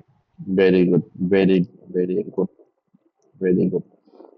কেউ কি এরপরে আর কোনো কিছু অ্যাড করতে চাই আমরা, যে মানে ভাইয়া যেটা বুঝানোর ট্রাই করছে যে ক্যাপিটাল এক্সপেন্ডিচার যদি আমি করি, আচ্ছা তাহলে আমি আরেকটু হাসান ভাইকে কোশ্চেন করি, তাহলে ক্যাপিটাল এক্সপেন্ডিচার এই ব্যাপারটা কি আমার রেগুলার হয়, মানে যেটা রেগুলার টাইপ না অফ না এক্সপেন্ডিচার? রেগুলার হয় না, সো ইট রেগুলার ইজ হবে না এটা। নন routine or not regular type of transaction. Okay. মানে যেটা আমার ডে টু ডে হয় না, আর আমার রেভিনিউ এক্সপেন্ডিচারটা যেটা আমার ডে টু ডে হয়। ওকে। আর আর কি কেউ কিছু বলতে চাই আমরা? এনিওয়ান? সুন্দর দুইটা পয়েন্ট বলছে আসলে, বাট এর এর বাইরেও আরো পয়েন্ট বলার আছে, মানে আরো কিছু জিনিস আপনারা চাইলে অ্যাড করতে পারেন। এনিওয়ান? ক্যাপিটাল এক্সপেন্ডিচার ব্যালেন্স শিটে যাবে আর রেভিনিউ এক্সপেন্ডিচার পিএনএল এ যাবে। Okay, that is another good point. Capital expenditure আমরা কোথায় শো করি?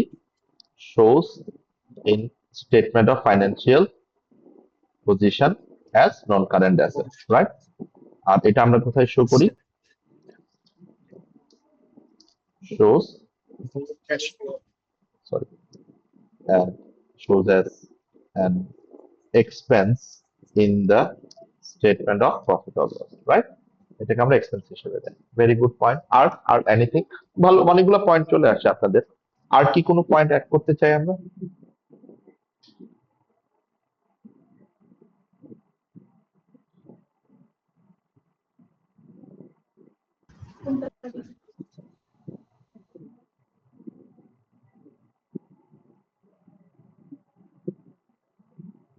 ওকে, ওকে। বাট আপনারা যা বলছেন আসলে মোটামুটি মোরাল লেস এটাই, মানে ক্যাপিটাল এক্সপেন্ডিচার এবং রেভিনিউ এক্সপেন্ডিচারের মধ্যে ডিফারেন্সটা এটাই। ক্যাপিটাল এক্সপেন্ডিচার আপনারা একটু লিখবেন, আমি এক্সপেক্ট করবো এই জায়গাটাতে। ক্যাপিটাল এক্সপেন্ডিচার আমি যখন বলবো লিখতে তখন লিখেন, আমি এক্সপ্লেনটা আগে করি, then I will tell you যে কোনটুকু লিখতে হবে। ক্যাপিটাল এক্সপেন্ডিচার যে কথাটা আমরা বলছিলাম, যে এইটা আমরা আমাদের প্রপার্টি প্ল্যান্ট এন্ড ইকুইপমেন্ট, মানে নন কারেন্ট অ্যাসেট পারচেজ করা এবং পারচেজের সাথে অ্যাসোসিয়েটেড যে কস্ট গুলো আছে, সেই কস্ট গুলাকে আমার ইনকার করার জন্য, অবটেন করার জন্য যে খরচগুলো আমরা করে থাকি, তার মানে এক কথায় ক্যাপিটাল এক্সপেন্ডিচারটা হয় হচ্ছে আমার অ্যাসেট গুলো অ্যাকোয়ার করার সাথে যে খরচগুলা, অর নট অনলি অ্যাকোয়ার, পরবর্তীতে যদি আমার ওই অ্যাসেট গুলাকে ইমপ্রুভ করতে হয়, এক্সপ্যান্ড করতে হয়, সেই রিলেটেড যে এক্সপেন্ডিচার গুলা, তার মানে একটা বিজনেস দুই ধরনের এক্সপেন্স করে থাকে, একটা হচ্ছে ক্যাপিটাল এক্সপেন্ডিচার, একটা হচ্ছে রেভিনিউ এক্সপেন্ডিচার। তাহলে আমার ক্যাপিটাল এক্সপেন্ডিচার হচ্ছে those are related to asset acquisition, মানে অ্যাসেট অ্যাকোয়ার করা, অ্যাসেট এক্সপ্যান্ড করার জন্য যেই খরচগুলো হয় সেটাকে আমরা বলি capital expenditure.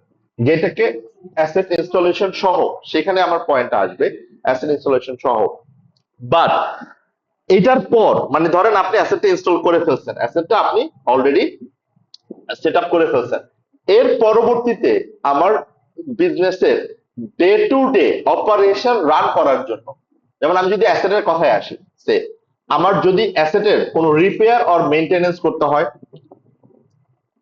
Repair or maintenance, সেটাকে আমরা কি হিসেবে ট্রিট করব? Revenue expenditure. কেন? বিকজ ওই রিপেয়ার মেইনটেনেন্সটা এটা আমার ওই অ্যাসেটের ডে টু ডে অপারেশনাল পারপাসে খরচ হচ্ছে। বুঝাইতে পারছি কথাটা? Clear?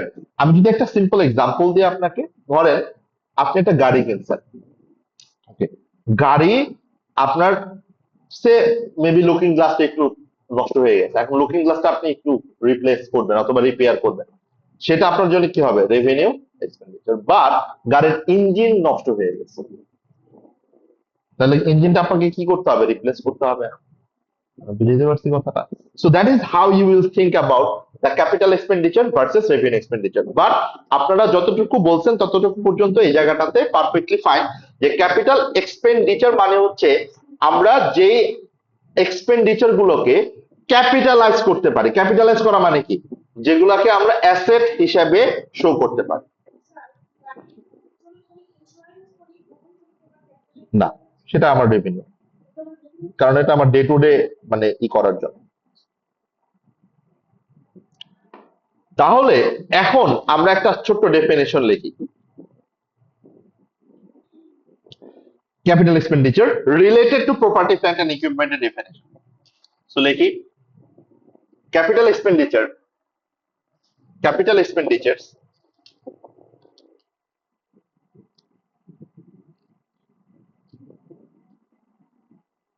includes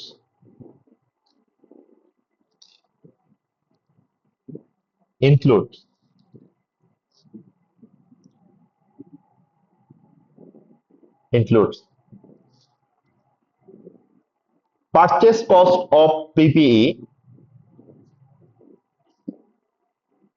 purchase cost of PPE, and from purchase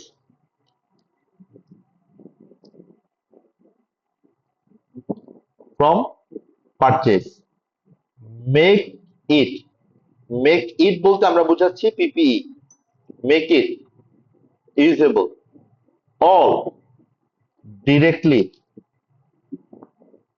attributable or related cost.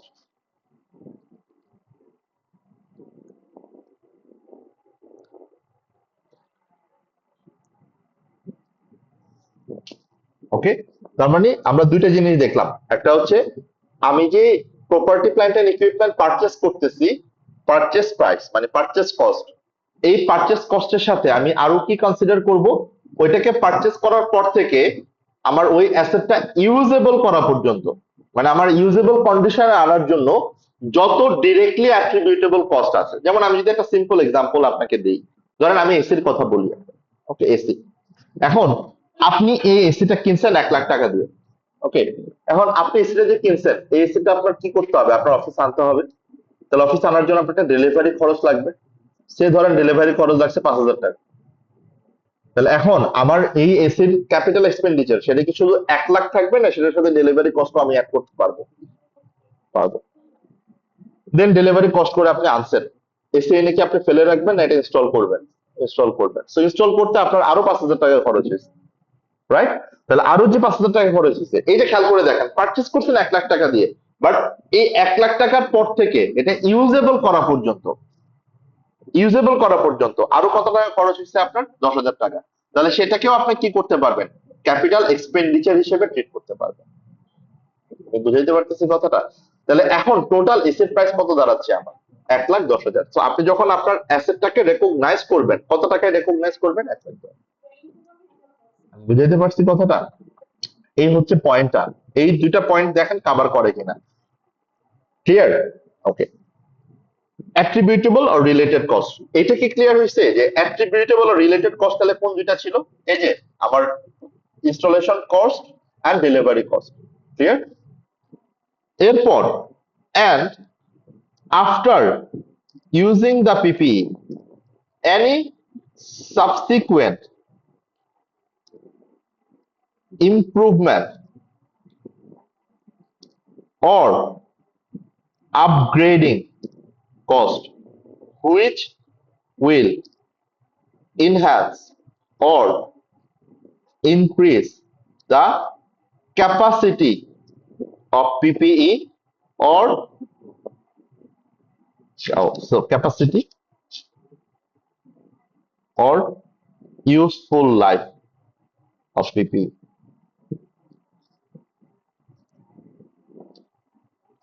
তাহলে আমার ক্যাপিটাল এক্সপেন্ডিচার হিসাবে খেয়াল করেন, ক্যাপিটাল এক্সপেন্ডিচার হিসাবে তাহলে কি কি কস্ট আমরা কনসিডার করব? তিনটা cost. Number 1 purchase cost, number 2 from purchase to make it usable, মানে ওটাকে ইউজেবল করা পর্যন্ত যত খরচ হবে সেটা, এন্ড পরবর্তীতে মানে ইউজ করার পরে আমি ইউজ করা শুরু করে দিলাম, পরবর্তীতে আমি এমন কোন ইমপ্রুভমেন্ট কস্ট করলাম, এমন কোন আপগ্রেড করলাম আমার অ্যাসেটটা, যেটার কারণে কি হচ্ছে আমার অ্যাসেটের ক্যাপাসিটিটা আর অ্যাসেটের আমার ইউজফুল লাইফটা বেড়ে গেছে, সেটাও আমার জন্য কি হবে? Capital expenditure. আমি বুঝাতে পারছি? পয়েন্টটা ক্লিয়ার?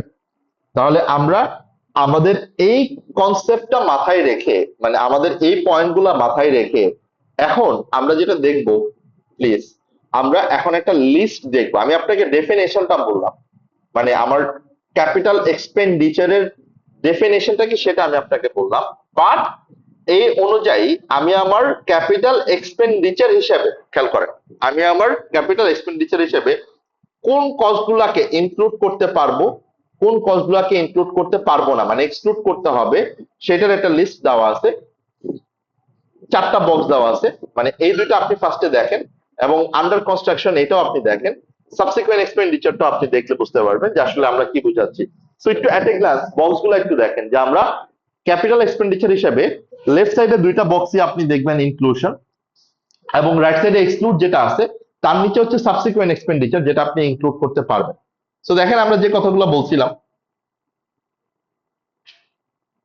এখানে আপনি হয়তো বা দুইটা পয়েন্ট রিলেট করতে পারবেন না আপাতত, but I will give you the explanation. আমরা কি বলছি? ইনক্লুড, কোন কস্টগুলো ইনক্লুড করতে পারবো? ডিরেক্টলি অ্যাট্রিবিউটেবল কস্ট, যেটা আমাকে ওয়ার্কিং কন্ডিশন বলতে আমরা কি বুঝাচ্ছি? ইউজেবল করা পর্যন্ত যে খরচগুলো হবে। কি কি খরচ? Purchase price, improvement cost, right? এরপরে আমার কি আছে? এনভায়রনমেন্টাল প্রভিশন, ব্র্যাকেটে কি লেখা আছে? IS 37। সো এটা আমরা IS 37 এ গিয়ে শিখবো। ওকে, এরপর বরোইং কস্ট কি লেখা আছে? IS 23। সো এটাও আমরা IS 23 তে গিয়ে শিখবো। বাট এই দুইটা ব্যাপারে একটু আমি বলে রাখি, মানে জাস্ট FOI, মানে আপনারা জাস্ট এখন থেকে একটু রিলেট করার জন্য। এনভায়রনমেন্টাল প্রভিশনটা আসবে তখন, মানে একটু যদি আমি সিনারিওটা বলে দিই, যখন আমরা IS 37 এ যাব তখন ইজিলি উই ক্যান রিলেট। সেটা হচ্ছে, ধরেন এরকম অনেক প্রজেক্ট হয় গভর্নমেন্ট থেকে, আপনাকে অনেক প্রজেক্ট আপনি কাজ করেন, অনেক অনেক প্ল্যান্ট আপনি সেট আপ করেন। ধরেন আপনি একটা প্ল্যান্ট সেট আপ করছেন গাজীপুরে, এই প্ল্যানটা 20 বছরের জন্য আপনি করছেন, ভালো করে খেয়াল করবেন। এই প্ল্যানটা সেট আপ করতে আপনার খরচ হচ্ছে ধরেন 100 কোটি টাকা। ওকে, তাহলে এই প্ল্যানটা তো আপনার property, plant and equipment, because ওইখান থেকে আপনি 20 বছর ধরে বেনিফিট পাবেন, মোর দেন 1 ইয়ার।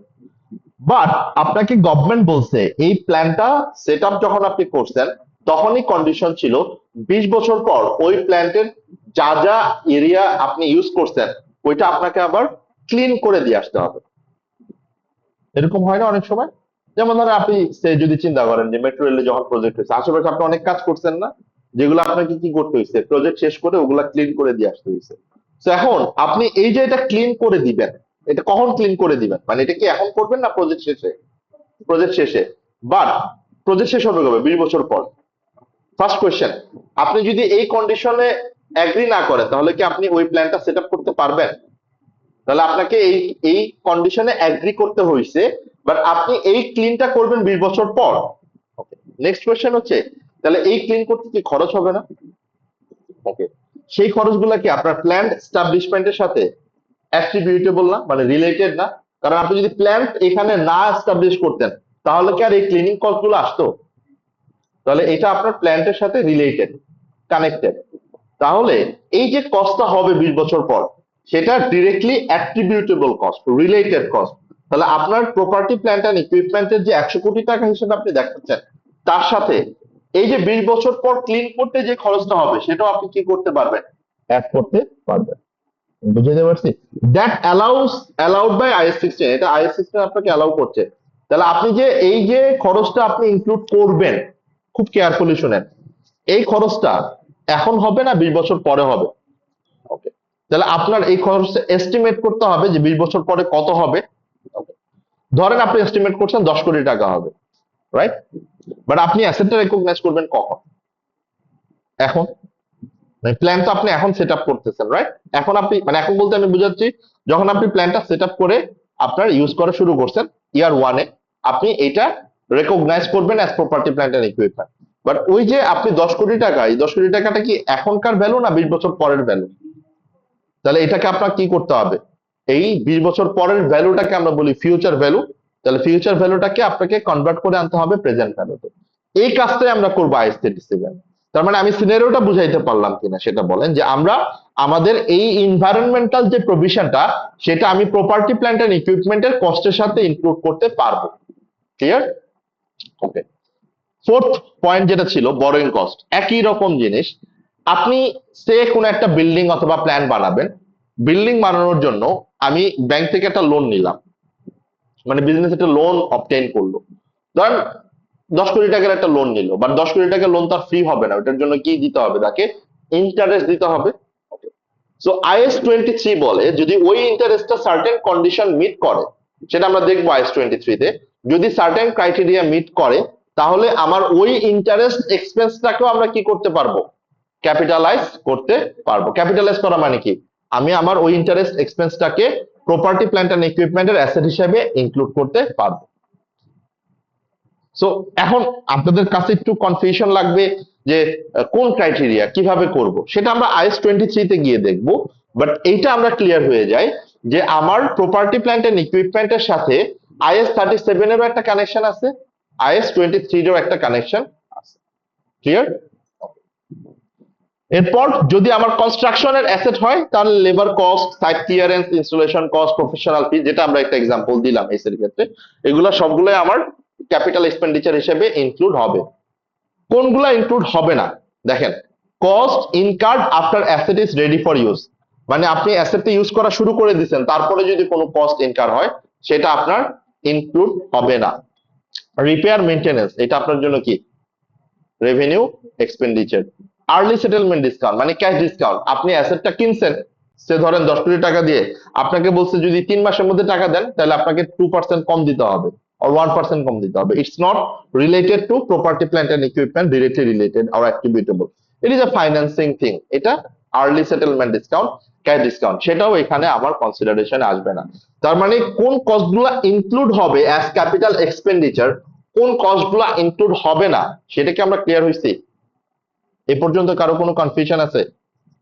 ওকে, নাও ফাইনালি আমরা যে কথাটা বলছিলাম, যে যখন আমরা আমাদের property plant and equipment use করা শুরু করব, মানে we already started using the asset, সেই ক্ষেত্রে যদি কোনো মানে কোনো কম্পোনেন্ট অর কোনো এক্সপেন্ডিচার আমার এই প্রপার্টি প্ল্যান্ট এন্ড ইকুইপমেন্টের ক্যাপাসিটিটাকে বাড়ায়, রাইট, অথবা ইউজফুল লাইফটাকে বাড়ায়, সেটাও আমার জন্য কি হবে, ক্যাপিটাল এক্সপেন্ডিচার। ক্লিয়ার?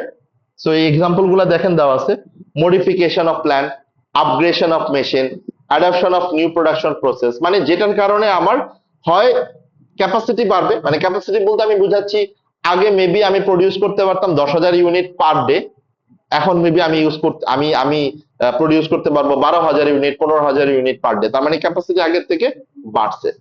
মেবি আগে আমার অ্যাসেটের ইউজফুল লাইফ ছিল হয়তো বা 10 বছর, আমি কোন একটা মডিফিকেশন করার কারণে আমার ওই অ্যাসেটের ইউজফুল লাইফ হয়ে গেছে 15 বছর, that is also my improvement.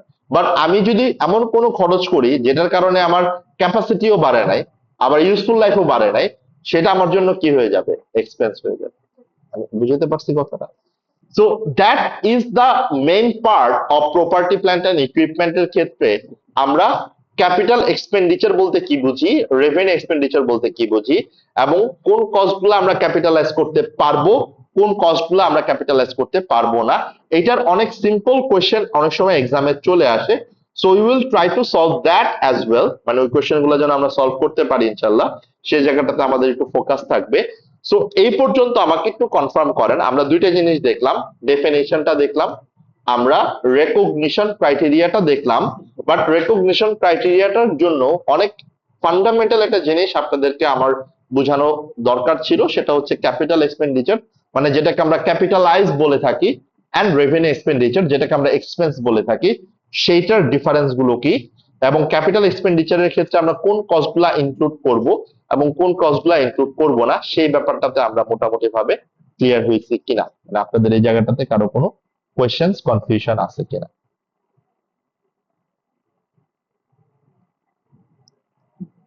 ওকে, যদি না থাকে আমরা নেক্সট পার্ট যেটা স্যার আমরা এখানে বলছি, বলেন।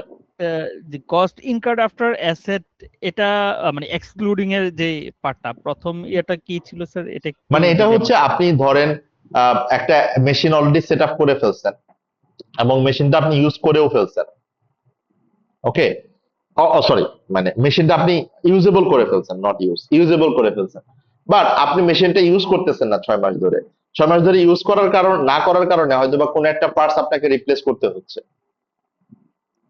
সেটাকে আপনি ক্যাপিটালাইজ করতে পারবেন না। Okay sir, thank you sir. মানে আমি জিনিসটা পারপাসটা বলি, কন্ট্রোলটা কেন সেট করা, কারণ আপনি যখন একটা অ্যাসেট পারচেস করেন এটার পারপাসটা কি থাকে, এটা আপনি ইউজ করবেন, রাইট? তো অনেক বিজনেস এরকম করে ওরা, সেটা হচ্ছে ওইটাকে ইউজেবল করা পর্যন্ত, আমরা কি বলছি, কোন টার্মটা বলছি, ইউজেবল করা পর্যন্ত যত খরচ হবে সেটা, রাইট? তো অনেক বিজনেস যেটা করে ওইটাকে ইউজেবল করার পরে ওই অ্যাসেটটা ফেলে রাখে, এখন ফেলে রাখলে ওই অ্যাসেট থেকে তো কোনো বেনিফিট হচ্ছে না, সো দেখা যাচ্ছে 6 মাস পরে ওই অ্যাসেটটা হয়তো বা কোন একটা পার্টস প্রবলেম হয়েছে অর চেঞ্জ করতে হবে, বাট আপনি তো ক্যাপিটালাইজ করছেন কোন ডেট পর্যন্ত, যে ডেট পর্যন্ত ওইটা ইউজেবল সেই ডেট পর্যন্ত, সো ওই পার্টসটা হয়তো বা আবার 2000 টাকা দিয়ে আপনি চেঞ্জ করছেন, সো অনেক বিজনেস যেটা করে ওই 2000 টাকাও তার ক্যাপিটাল এক্সপেন্ডিচার হিসেবে ট্রিট করে দেয়, বাট সেটা সে করতে পারবে না। ক্লিয়ার?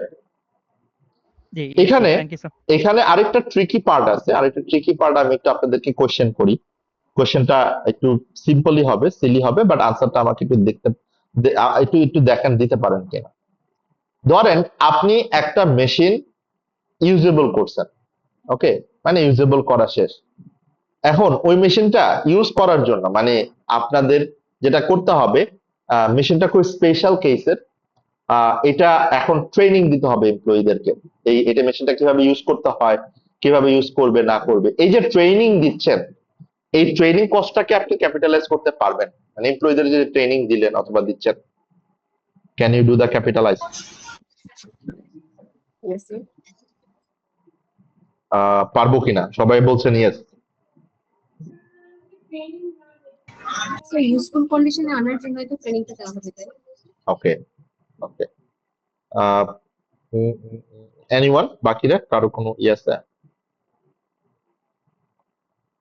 ওকে, সো আপনাদের আন্ডারস্ট্যান্ডিং স্যার আমার ইজ নোমো understanding is slightly right, but the problem is different way, মানে ডিফারেন্ট কেন, আপনি এই কস্টটাকে যদি ক্যাপিটালাইজ করতে চান আর ক্যাপিটালাইজ করেন, তাহলে প্রবলেমটা কি হচ্ছে, দেখ প্রবলেমটা অন্যদিকে হচ্ছে, আপনি যে এমপ্লয়ীদেরকে ট্রেনিং দিলেন এই এমপ্লয়ি আপনার অফিসে থাকবে, এটার কি কোনো গ্যারান্টি আছে? মানে do you have control over, আপনি ফিজিক্যাল অ্যাসেটের উপর কন্ট্রোল আছে, রাইট, বাট আপনি যাদেরকে ট্রেনিং দিচ্ছেন এদের উপর কি কন্ট্রোল আছে? সো যে কস্টটা আপনি করলেন সেটা যদি আপনি কন্ট্রোল না করতে পারেন, মানে সেই কস্টটা যদি আপনি বেনিফিট পাবেন সেটা আপনি সার্টেন না হয়, তাহলে সেটা আপনি কখনোই ক্যাপিটালাইজ করতে পারবেন না। ওকে, বাট সেকেন্ড পয়েন্ট, যদি এরকম হয় সে আপনার যে ফ্যাক্টরির ওয়ার্কাররা আছে এদেরকে এই ট্রেনিংটা না দিলে, it's a subjective thing, judgmental thing, but usually এটা পারা যায় না, বাট যদি জাজমেন্টাল এরকম হয় যে আপনি ট্রেনিং না দিলে মেশিন কিভাবে ওপেন করতে হয় সেটাই জানে না, মানে ইউজ করতে হয় সেটাই জানে না, তখন of course you can consider capitalisation, that's judgmental, but usually আপনি যখন ট্রেনিং দিবেন ট্রেনিং কস্টটাকে আমরা ক্যাপিটালাইজ করতে অ্যালাউ করে না, বাট স্টিল যদি এখানে এমন ইনএভিটেবল কোনো সিচুয়েশন থাকে যে না এইটা ট্রেনিং না দিলে স্পেশালাইজড কাউকে, মানে লাইক এমন কাউকে আনতে হবে যে দেখাই দিয়ে যাবে এটা, যে কিভাবে এটা সেট আপ করতে হয়, কিভাবে এটা অ্যাকচুয়ালি ইউজ করতে হয়, অন করতে হয়, অফ করতে হয়, that portion you can capitalise. Clear? So the next point, আমাদের আজকের লাস্ট পয়েন্ট, আমরা এখানেই বলে শেষ করে দেব ইনশাল্লাহ, দ্যাট ইজ কল মেজারমেন্ট। ওকে, আমরা একটু জাস্ট আপনাদেরকে বেসিক ভাবে কোয়েশ্চেনটা করি। এই যে আমরা ডাবল এন্ট্রি করলাম, property plant and equipment, debit, cash or bank credit, আমরা কি অ্যামাউন্টটা বসাইছিলাম এখানে? দেখেন তো, property plant and equipment debit, but কত টাকা ডেবিট সেটা তো আমরা বসাই নাই, cash or bank or account payable credit, right? So what measurement tells you, measurement আপনাকে কি বলে? মেজারমেন্ট মানে হচ্ছে আপনি property plant and equipment record করেন, that's fine, that is not A problem, but এই property plant and equipment amount কত হবে, মানে এই property plant and equipment record করার যে অ্যামাউন্টটা, ভ্যালুটা কত হবে, দ্যাট ইজ কল মেজারমেন্ট। বুঝতে পারছি কথাটা? সো একটু লেখেন, প্রপার্টি প্ল্যান্ট এন্ড ইকুইপমেন্ট, এটা অলওয়েজ মনে রাখবেন এই কথাটা, property plant and equipment initially measured at cost. আমরা প্রপার্টি প্ল্যান্ট এন্ড ইকুইপমেন্ট তাহলে ইনিশিয়ালি কোন ভ্যালুতে মেজার করি? কস্ট। কস্ট মানে কি? Historical cost. এই কস্ট বলতে আমরা বোঝাচ্ছি ক্যাপিটাল এক্সপেন্ডিচার, মানে আমার ওই অ্যাসেটটা পারচেস করার পর থেকে ইউজেবল করা পর্যন্ত যত খরচ হয়েছে সব খরচকে আমরা কি হিসেবে ট্রিট করব? Cost of property plant and equipment. Okay, and then we need to calculate the carrying value or net book value of PPE to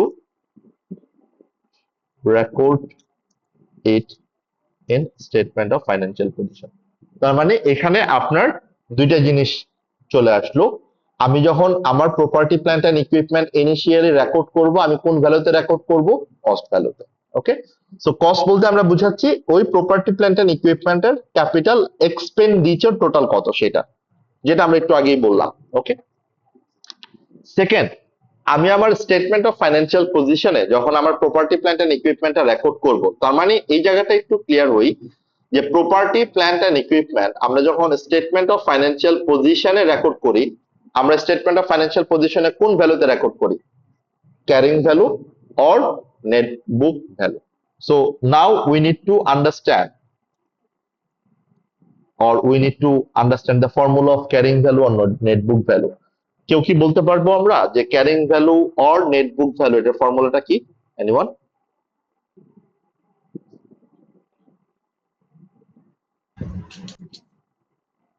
cost minus depreciation.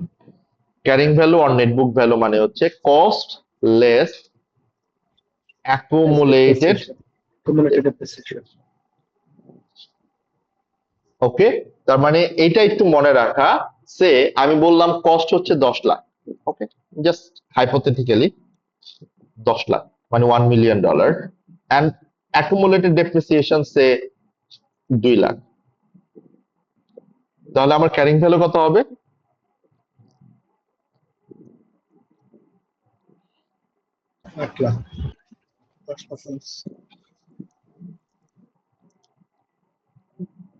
Simple math, but লাইফটা এত সিম্পল থাকবে না। আগামী ক্লাসে আমরা যখন আরেকটু ডিটেলসে ঢুকবো property plant and equipment, so এটুকু পর্যন্তই আজকে থাকবে। আমরা আগামী ক্লাসে মেজারমেন্ট থেকে ইনশাল্লাহ শুরু করব, যে আমার প্রপার্টি প্ল্যান্ট এন্ড ইকুইপমেন্টের ইনিশিয়াল মেজারমেন্টটা যে আমরা বললাম কস্ট, এই কস্টের ক্যালকুলেশনটা আমরা দেখলাম কি কি কম্পোনেন্ট কনসিডার করে কস্টগুলো আসে। আগামী ক্লাসে আমাদেরকে মেইনলি এই কস্ট এবং ডেপ্রিসিয়েশনের কিছু ক্যালকুলেশন দেখতে হবে, এবং ডেপ্রিসিয়েশন থেকে আমরা শুরু করব ইনশাল্লাহ। এবং ডেপ্রিসিয়েশনের ক্ষেত্রে আপনারা হোয়াট ইউ ক্যান ডু, মানে আপনারা বাসায় একটু দেখতে পারেন, এখানে ডেপ্রিসিয়েশনের কিছু এই যে ক্যালকুলেশন মেথড আছে, মানে আমরা দুইটা মেথড ফলো করব IAS 16 অনুযায়ী, স্ট্রেট লাইন মেথড আর reducing balance method. So you can check it out, একটু দেখে আসতেন তাহলে হয়তো বা আমরা ম্যাথটা করতে আমাদের জন্য খুব ইজি হবে, আর সলিউশন গুলো করতে হয়তো বা আমাদের জন্য খুব ইজি হবে। So that's all for today. আমরা আজকে আর বেশি দূর না আগাই, বিকজ আই ফাউন্ড লাইক আপনাদের হয়তো বা একটু বেশি ওভার স্ট্রেস মনে হতে পারে যে অনেক কিছু আমরা দেখলাম কিনা, বাট আমরা অনেক কিছু আসলে দেখে নেই। আমি এট এ গ্লান্স যদি আপনাদেরকে বলি, অ্যাকচুয়ালি আমরা প্রপার্টি প্ল্যান্ট এন্ড ইকুইপমেন্টের ক্ষেত্রে কি দেখছি, just allow me 5 minutes, or not 5 minutes, 2-3 minutes. Let's recap what we actually covered. Just a quick recap. We started with definition of asset. Okay, asset কি ছিল? It is owned or controlled by business and arises from past event, যেটার একটা economic resource আমাকে future economic benefit provide করবে। And এটা একটা balance sheet item, মানে statement of financial position আমরা এটাকে রেকর্ড করি। And এই যে অ্যাসেটের কথাটা আমরা বলছিলাম, এই অ্যাসেটকে আমরা দুই ভাগে ভাগ করতে পারি, একটা হচ্ছে কারেন্ট অ্যাসেট আর একটা নন কারেন্ট অ্যাসেট। আমরা নন কারেন্ট অ্যাসেট নিয়ে ফোকাস দিচ্ছি। আমরা যেহেতু IAS 60 নিয়ে যাব, আমার নন কারেন্ট অ্যাসেটের ক্ষেত্রে আমরা জানি যে যেটা আমার মোর দ্যান 12 মান্থ আমার বিজনেসে ইউজ হয়, সেটাকে আমরা নন কারেন্ট অ্যাসেট বলে থাকি। এন্ড সেই ক্ষেত্রে আমরা দুই ধরনের নন কারেন্ট অ্যাসেট দেখি, একটা হচ্ছে ট্যানজিবল নন কারেন্ট অ্যাসেট আর একটা intangible non current asset. Tangible মানে হচ্ছে যে অ্যাসেটটার ফিজিক্যাল এক্সিস্টেন্স আছে, আর ইনট্যানজিবল হচ্ছে যেটার ফিজিক্যাল এক্সিস্টেন্স নাই। ইনট্যানজিবল অ্যাসেট রিলেটেড আমার অ্যাকাউন্টিং স্ট্যান্ডার্ড খুবই স্বল্প, IAS 38, এই একটা অ্যাকাউন্টিং স্ট্যান্ডার্ডে আমরা শিখবো। বাট ট্যানজিবল রিলেটেড আমাদের 4টা অ্যাকাউন্টিং স্ট্যান্ডার্ড আমরা শিখবো going forward: IAS 16, IAS 23, IAS 20 and IAS 40 investment property. এই যে কম্বিনেশনটা, সেটা আমরা এই স্লাইডে সুন্দর করে দেওয়া আছে যে কিভাবে আমার অ্যাসেটের স্ট্যান্ডার্ড গুলো কানেক্ট হয়েছে। সো এখান থেকে আমরা শুরু করছিলাম। এর পরবর্তীতে আমি যদি ভুল না করে থাকি, আমরা সরাসরি প্রপার্টি প্ল্যান্ট এন্ড ইকুইপমেন্টে চলে গেছি। প্রপার্টি প্ল্যান্ট এন্ড ইকুইপমেন্টের ডেফিনেশনটা কি সেখান থেকে আমরা শুরু করছিলাম। বাট প্রপার্টি প্ল্যান্ট এন্ড ইকুইপমেন্টের ডেফিনেশন আমাকে বুঝতে হলে এই প্রপার্টি প্ল্যান্ট এন্ড ইকুইপমেন্টের সাথে যে কোরিলেশন আছে আমার IAS 2 and IAS 40, সেই কম্পারিজনটা আমরা দেখছি। সিম্পল কথা, যদি দেখেন, যদি ফর রিসেল এনি আইটেম আমি রিসেল করার পারপাসে পারচেজ করি, দ্যাট ইজ মাই ইনভেন্টরি। যদি কোনো item for production purpose, administrative or distribution purpose used by business, okay, তাহলে এটা property plant and equipment. Investment property কি বলছি আমরা? Either rental income or capital appreciation, তাহলে এটা হবে ইনভেস্টমেন্ট প্রপার্টি। খুব কি 3টা ওয়ার্ড আমি লিখে দিছি, so that you can easily determine or differentiate যে কোন ক্ষেত্রে আমরা কোন অ্যাকাউন্টিং স্ট্যান্ডার্ডটা অ্যাপ্লাই করব। যদিও এফআরএ আপনাকে এত ক্রিটিক্যাল ভাবে অ্যাপ্লাই করতে হবে না, মানে এই পার্টিকুলার কমপ্লিকেসিটা, বাট এটা আপনার ফান্ডামেন্টাল একটা জিনিস, সেটা খুব ইম্পর্টেন্ট যে অ্যাটলিস্ট এটা বোঝা উচিত আমাদের অ্যাজ অ্যান অ্যাকাউন্টেন্ট আর প্রফেশনাল অ্যাকাউন্টিং যে স্টুডেন্ট আমরা যে পড়াশোনা করছি, যে কোন সিনারিওতে কোন অ্যাকাউন্টিং স্ট্যান্ডার্ডের অ্যাপ্লিকেশন আসবে। দেন আমরা চলে গেছি প্রপার্টি প্ল্যান্ট এন্ড ইকুইপমেন্টের লাইফ সাইকেলে, মানে IAS 16 এ আমরা কি কি শিখবো। প্রপার্টি প্ল্যান্ট এন্ড ইকুইপমেন্টের ডেফিনেশন আমরা দেখছি, প্রপার্টি প্ল্যান্ট এন্ড ইকুইপমেন্টের রেকগনিশন ক্রাইটেরিয়া আমরা দেখছি। রেকগনিশন ক্রাইটেরিয়া কি ছিল? It is probable that the future economic benefit will flow to the entity, and the cost, এই কস্ট বলতে আমরা বুঝাইছি ক্যাপিটাল এক্সপেন্ডিচার, যেটা রিলায়েবলি মেজার করতে হবে। এবং যখনই ক্যাপিটাল এক্সপেন্ডিচারের কথা আসছে, তখনই ক্যাপিটাল এক্সপেন্ডিচার ভার্সেস রেভিনিউ এক্সপেন্ডিচারের একটা সিম্পল ডেফিনেশন কম্পারিজন আমরা দেখছি, এন্ড ডিটেইলস আমরা লিস্টগুলোও দেখছি যে কোন কস্টগুলো আমরা ক্যাপিটালাইজ করতে পারবো, কোন কস্টগুলো আমরা ক্যাপিটালাইজ করতে পারবো না, সাবসিকুয়েন্টলি কোন কস্টগুলো আমরা ক্যাপিটালাইজ করতে পারি অর পারি না। দেন আমরা দেখছি প্রপার্টি প্ল্যান্ট এন্ড ইকুইপমেন্টের journal entry, property plant and equipment debit, cash or bank or payable, credit. And then আমরা বলছি যে এই যে প্রপার্টি প্ল্যান্ট এন্ড ইকুইপমেন্ট আমরা রেকগনাইজ করলাম, that's fine, it's absolutely okay. But এই প্রপার্টি প্ল্যান্ট এন্ড ইকুইপমেন্ট যখন আমি মেজার করব, আমি আমার প্রপার্টি প্ল্যান্ট এন্ড ইকুইপমেন্ট যখন আমি রেকর্ড করব ফাইন্যান্সিয়াল স্টেটমেন্টে, of course I have to understand or I have to know যে এখানে কত টাকার প্রপার্টি প্ল্যান্ট এন্ড ইকুইপমেন্ট, ভ্যালুটা আমার জানতে হবে। সো অলওয়েজ রিমেম্বার, এটা খুব ইম্পর্টেন্ট জিনিস, IAS 16 অনুযায়ী property plant and equipment always initially আমরা মেজার করি কোন ভ্যালুতে? কস্ট ভ্যালুতে। তাহলে initially property plant and equipment আমরা কোন মডেল ফলো করব? কস্ট মডেল ফলো করব, রাইট? এন্ড কস্ট মডেল যখন আমি ফলো করছি দ্যাটস অ্যাবসলিউটলি ফাইন, বাট আমি যখন স্টেটমেন্ট অফ ফাইন্যান্সিয়াল পজিশনে আমার property plant and equipment show করব, আমি কোন ভ্যালুতে এটাকে শো করব? Carrying value or net book value. So always remember this thing, আমরা স্টেটমেন্ট অফ ফাইন্যান্সিয়াল পজিশনে যে ভ্যালুটা দেখাই সেটা অ্যাসেট লায়াবিলিটি যেটাই হোক, that's all are in carrying value, net book value. Okay, তাহলে নেট বুক ভ্যালু বলতে আমরা কি বুঝি? নেট বুক ভ্যালু বলতে আমরা বুঝি আমার ওই যে অ্যাসেটটা মানে যে প্রপার্টি প্ল্যান্ট এন্ড ইকুইপমেন্টটা, এটার কস্ট থেকে আমার টোটাল অ্যাকুমুলেটেড ডেপ্রিসিয়েশন, মানে টোটাল অ্যাকুমুলেটেড মানে হচ্ছে টোটাল ডেপ্রিসিয়েশন বাদ দেওয়ার পর যেই ভ্যালুটা থাকে সেটাকে আমরা বলছি নেট বুক ভ্যালু। তার মানে আমি যদি এখানে কোশ্চেনটা আসে যে আমার কত টাকা স্টেটমেন্ট অফ ফাইন্যান্সিয়াল পজিশনে যাবে প্রপার্টি প্ল্যান্ট এন্ড ইকুইপমেন্ট, এই যে 8 লাখ টাকা statement of property plant and equipment হিসেবে স্টেটমেন্ট অফ ফাইন্যান্সিয়াল পজিশনে চলে যাবে। Clear? That's all for today. আগামী ক্লাসে ইনশাল্লাহ আমরা মানডেতে, যেহেতু আমরা অনলাইনে করব, সো ইনশাল্লাহ আমরা ট্রাই করব আমাদের ডেপ্রিসিয়েশনের ক্যালকুলেশন থেকে আপনাদেরকে একটু এমফাসিস দিয়ে জিনিসটা কমপ্লিট করতে, and if we get chance আমরা রিভ্যালুয়েশন মডেলে হয়তো বা যাব, so that depends. So of course we will get chance or we will get time, because depreciation এর খুব একটা ক্রিটিক্যাল ক্যালকুলেশন আপনাদেরকে ফেস করতে হবে ব্যাপারটা তা না, বাট প্র্যাকটিস করার সময় আপনি দেখবেন যে ডেপ্রিসিয়েশনের থেকে রিভ্যালুয়েশনটাতে আপনাকে হয়তো বেশি ফোকাস দিতে হবে। বাট স্টিল আমার রিকোয়েস্ট থাকবে এইটুকু দেখে আসবেন আপনারা বাসায়, অ্যালং উইথ ডেপ্রিসিয়েশনের যে ক্যালকুলেশনটুকু এখানে দেওয়া আছে, ফর্মুলাটুকু একটু যদি দেখা সম্ভব হয়, মানে ডেপ্রিসিয়েশনটা যদি আমরা কিভাবে ক্যালকুলেট করি, স্ট্রেট লাইন মেথডে কিভাবে ক্যালকুলেশন হয়, রিডিউসিং আর ডিমিনিশিং ব্যালেন্স মেথডে কিভাবে ক্যালকুলেট হয়, সেটা একটু যদি করতে হয় আর কি। হ্যাঁ, সো দ্যাটস ইট। স্যার আমার একটা কোশ্চেন ছিল। প্লিজ। স্যার আপনি তো পড়াচ্ছেন, আমরা কি ধরেন আপনার এই নোটসটা আমাদের কাছে আছে, আমি কি জাস্ট ক্লিয়ার গাইডেন্সের জন্য এটা একটু জানতে চাচ্ছিলাম। আমরা ধরেন অনলাইনে অনেক রকম একাডেমিক কোর্স अवेलेबल আছে ফর এসএসসি, অথবা এসএসসি এর নিজস্ব স্টাডি হবে, অনেক ডিটেইলস ইনফরমেশন আছে।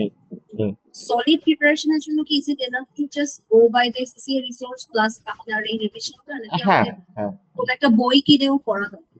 মোর than enough, more than enough, I got your point. এটা নিয়ে আমরা আগেও কথা হয়েছে, more than enough, but still if you feel যে না আমি একটু ডিটেলসে দেখতে চাই, আমার আর একটু কনফিউশন থাকে, তারপরেও কনফিউশন থাকে, তাহলে what you can do, you can follow Kaplan টেক্সটটা, মানে ক্যাপলান যে টেক্সট বুকটা আছে সেটা আপনি ফলো করতে পারেন। স্যার ওটার কি কোনো সফট কপি ভার্সন আপনাদের কাছে আছে?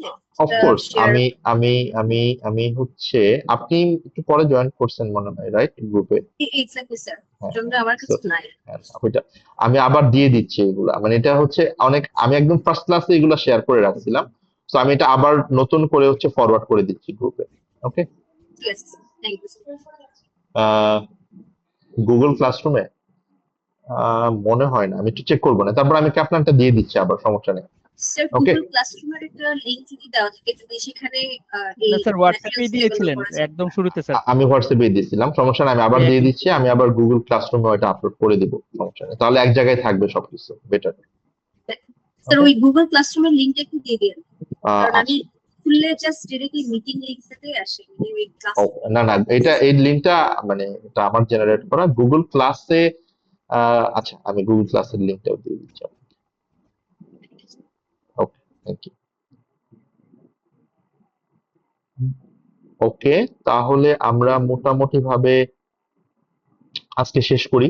আমরা আগামী মানডেতে ইনশাল্লাহ আবার ট্রাই করব আমাদের একটু রিক্যাপ করে, তারপরে হয়তো বা একটু ডিটেলসে আমাদের প্রবলেম গুলো সলভ করতে from property plant and equipment. আমি খুব ফান্ডামেন্টাল ভাবে যাচ্ছি, বাট স্টিল আপনারা হয়তো বা যখন প্র্যাকটিস গুলো করবেন তখন আপনি কিছুটা ডিফারেন্স ফেস করবেন যে স্যার অনেক কিছু তো আপডেটেড মনে হচ্ছে। সো ওইটাও একটা লার্নিং এর এরিয়া, মানে বিকজ আপনি এক্সাম কিটটা সলভ করতে পারেন কিনা, মানে আমি যদি আপনাদের ওই অনেকে এই কোশ্চেনটা করে যে আমি কোনটুকু রিসোর্স দেখবো, আসলে লার্নিং এর তো রিসোর্স দেখার কোনো শেষ নাই, মানে আপনি আপনার ফার্স্ট ইয়ার কোশ্চেন, মানে আমরা যে কোশ্চেন গুলো প্র্যাকটিস করতেছি এক্সাম কিট অথবা ফার্স্ট ইয়ার থেকে, সেটা সলভ করার জন্য মানে হোয়েন ইউ ফিল কমফোর্টেবল, আপনি যদি সলভ করতে পারেন, আপনি যদি এই সলভ করার জন্য শুধু কুইক রিভিশন আর রেকর্ডিং দেখেও সলভ করতে পারেন, মোর দেন এনাফ। এটা ডিপেন্ড করে ক্যাপাসিটি পার্সন টু পার্সন।